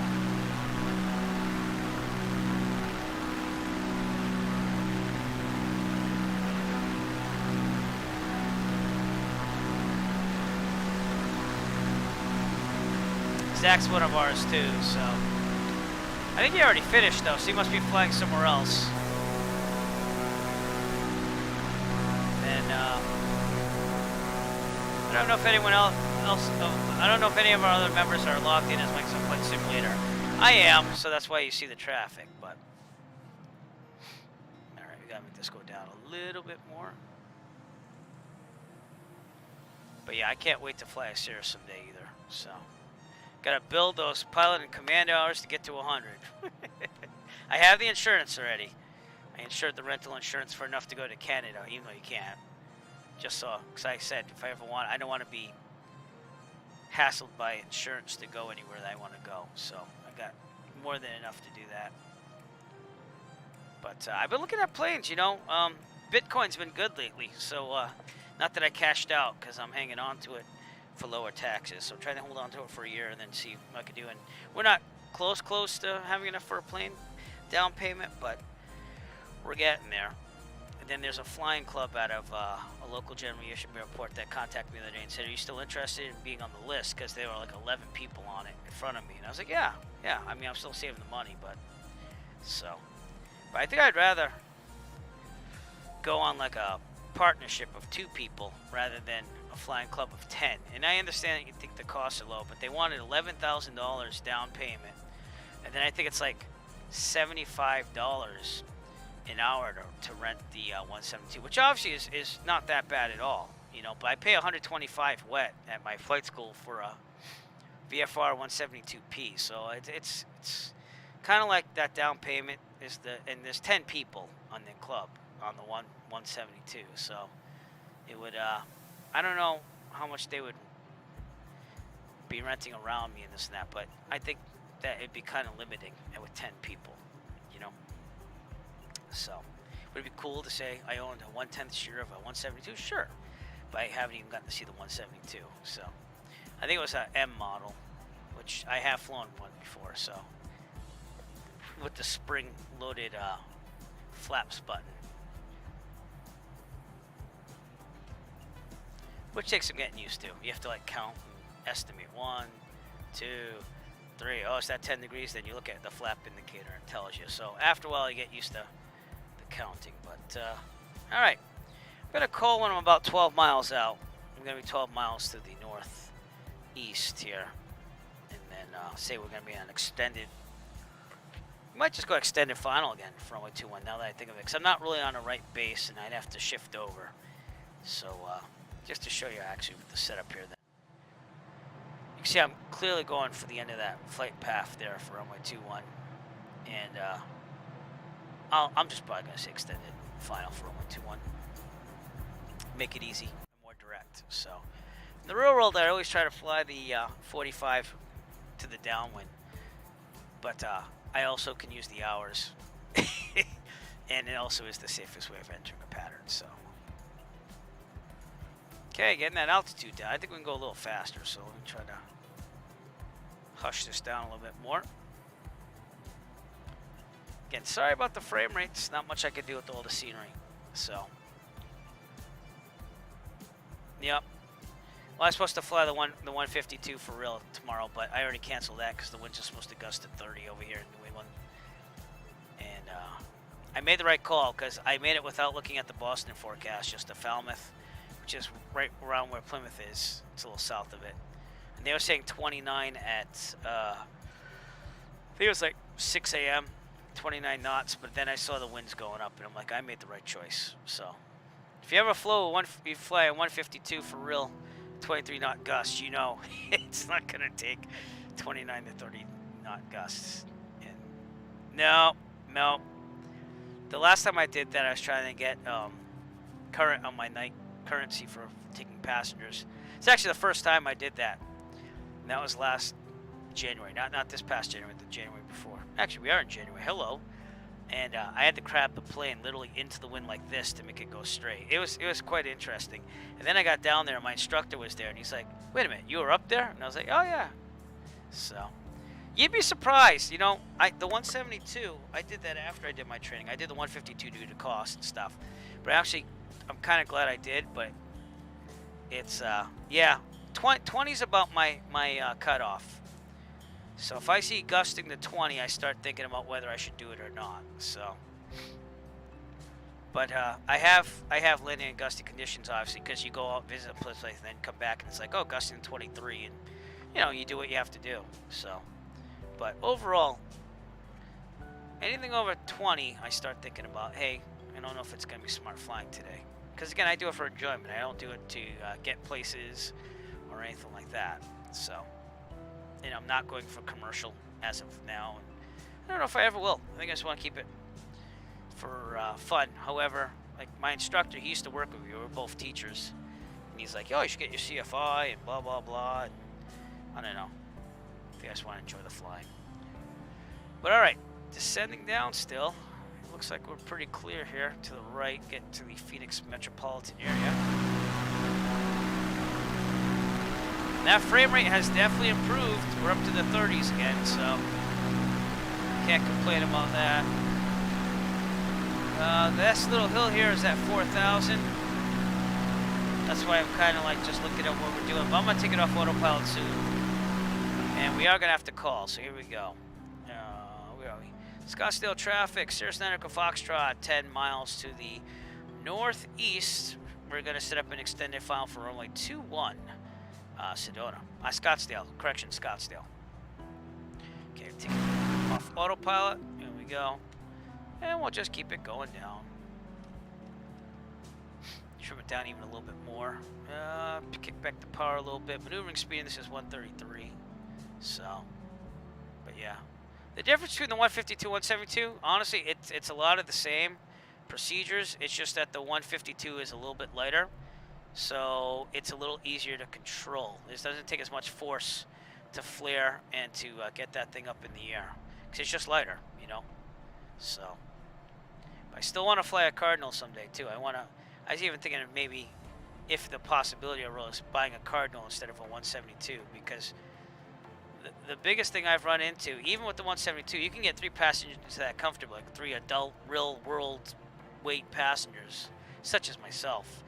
But once you get to 4, you got to start worrying about taking fuel out and stuff. Ideally, you know, like if you have very skinny people, which I am not, then yeah, you could fit 4 in, no problem. But you know, people like me, not going to happen. There's Scottsdale right out there, so we'll report a 6-mile file. We're pretty high though, so I'm going to kick this out just a little bit more. The power.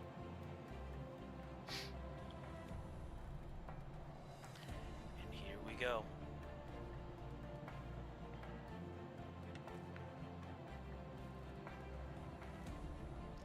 But I fly the 172P. I took my friends up. We don't take many people anymore because of COVID right now. But the 172P has that 2,400 gross weight, so it gives you about an extra 100 pounds of useful weight there. And that's what I've been looking into, ideally buying.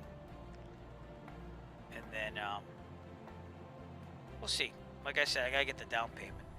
I have about $3,000 or so saved up right now, so, and I'll be adding to that a little bit more as I make more money.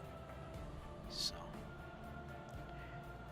okay, Scottsdale traffic, Cirrus Nautical Foxtrot, 6 miles out, extended final runway 21 Scottsdale.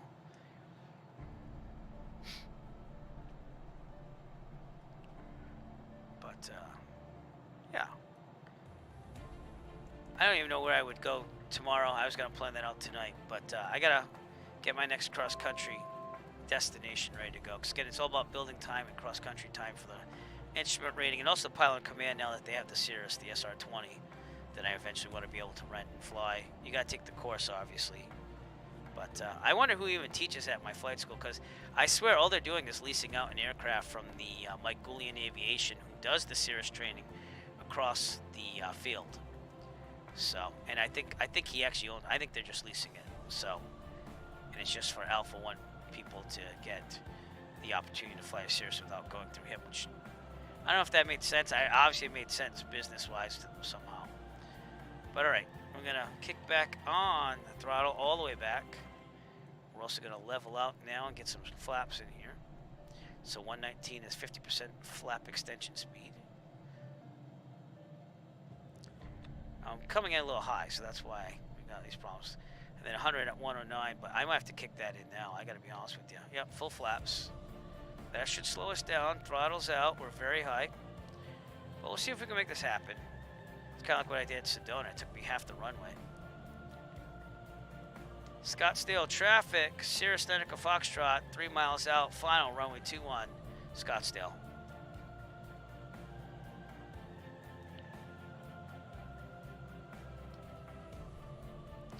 So we'll make this happen. I'm probably going to use a lot of runway. I won't lie.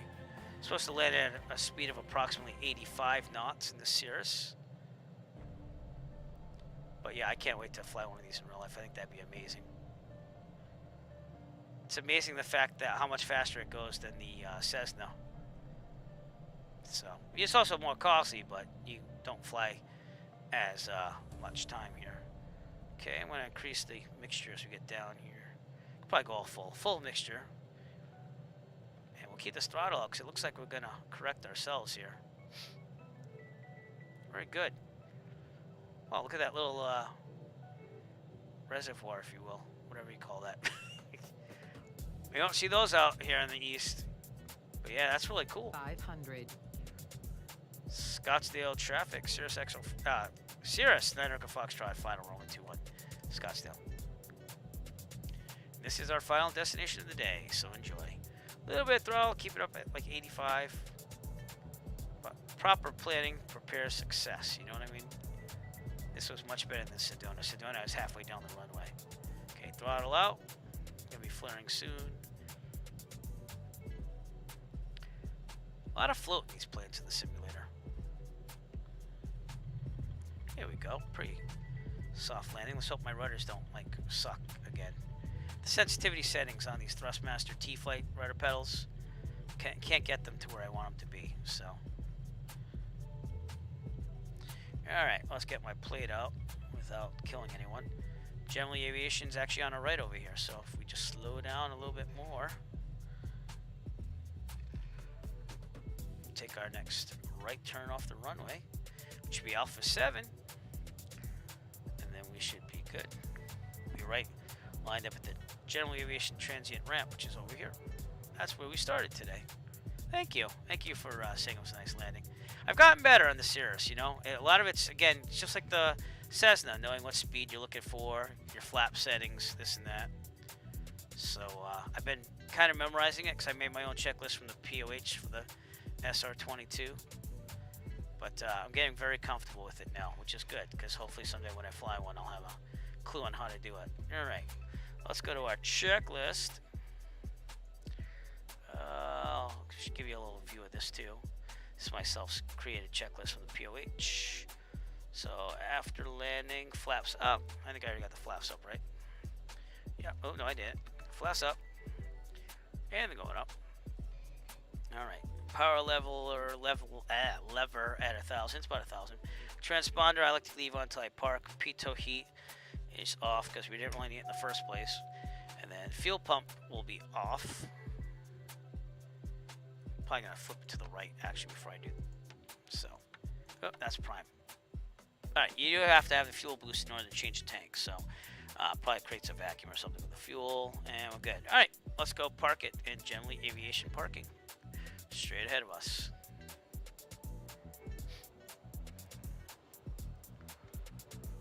Look, there's a fuel truck, everybody. Very good. We're gonna park to our left here, somewhere over here. For some reason, though, the trees, like, we're just here on the apron, so I don't know what's going on with that. That's definitely a Microsoft Flight Simulator faux pas, if you will. And we're gonna park near all those things. But all right, well, thank you for tuning in, Downwind Sim, and give Melvin my regards. I'll probably check in with him before I log off, spend time with the kids. So, but thank you so much for following, and hope to see you in a future stream.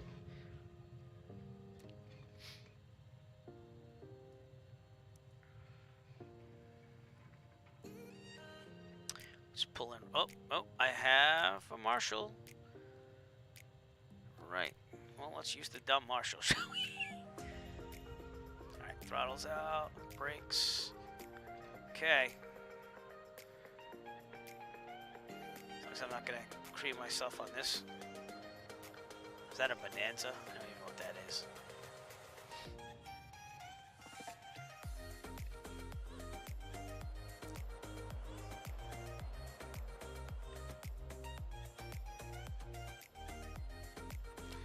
Right there. Alright, turning it off. Shut down. Avionics switch off. What else we got? Fuel pump is off. I'm going to do a mixture cutoff. I'm going to turn off all lights except for strobe. Okay, mixture cutoff. Full lean. It's going to be this ridiculous window saying I flew for 2.5 hours. And wait till that dies out. Magneto's off. Battery and alternator master switch is off. This one too. Strobe's off, and that's it. We are parked at Scottsdale. Again, thank you for coming out to the stream tonight. Really appreciate it. But yeah, I don't know what's up with these trees, but that was a very scenic flight. And using OBS for the first time instead of Streamlabs, it went a lot better. So I guess I'm sticking with OBS as of now. And in Scottsdale, Arizona, everybody.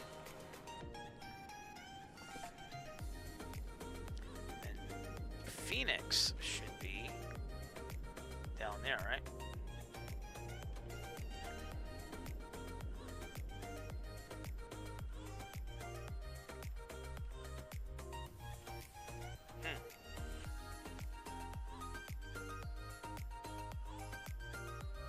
But alright, I guess that's all we're going to see around here. Ooh, there's a mall right there. Pretty cool.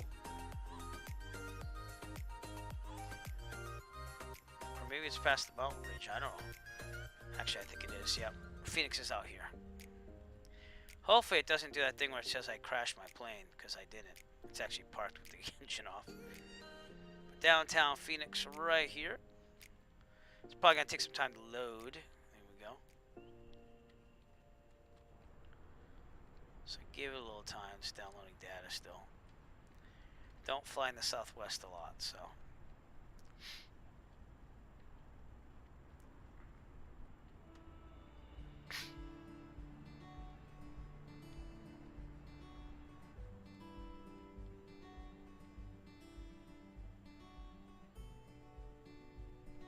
Well, I'm going to wait and see if it clears up. Still downloading data, that's the whole thing. But this would be downtown Phoenix, Arizona. Wonder where the Phoenix Suns play. Don't know if I see any stadiums yet. And I can go check that stuff up, but, you know, sometimes it's... Oh, there it is. Yeah, there's the... Phoenix. Is it the Phoenix Cardinals? Is the football team? I think it is. Actually, that's baseball. So that'd be the Diamondback Stadium, right? Chase Field, yeah, that's the Diamondback Stadium. Over here, which is the U.S. Airways Center, would probably be the Suns place. So, yeah, it's pretty cool. And there's Phoenix International over there. All right. Well, very cool. You don't get to see this every day, especially on the Eric Flight channel, because we're always in the east part for the most part, unless there's a special event or something. Let's go back to the plane in Scottsdale, Arizona. And there we go. So without further ado, just want to say thank you for tuning in today. Really appreciated all the support. I know I was eating popcorn for most of it, and I'm sorry, but I was hungry. I was really hungry, so I went with it. And just want to say thank you again for tuning in, and hopefully we'll have some flights coming up really soon. Hope to see you then. We'll see ya. Are you enjoying watching the Eric Flight Twitch channel? Want to help Eric Flight design bigger and better content? Well then, become a subscriber today. That's right, for the price of a fancy cafe, mocha, affogato, americano, you can subscribe to the Eric Flight Twitch channel and help provide for bigger and better things for the channel. For the low price of a subscription, you can rest assured knowing that you will be supporting a worthy cause towards your entertainment. So what are you waiting for? Subscribe today.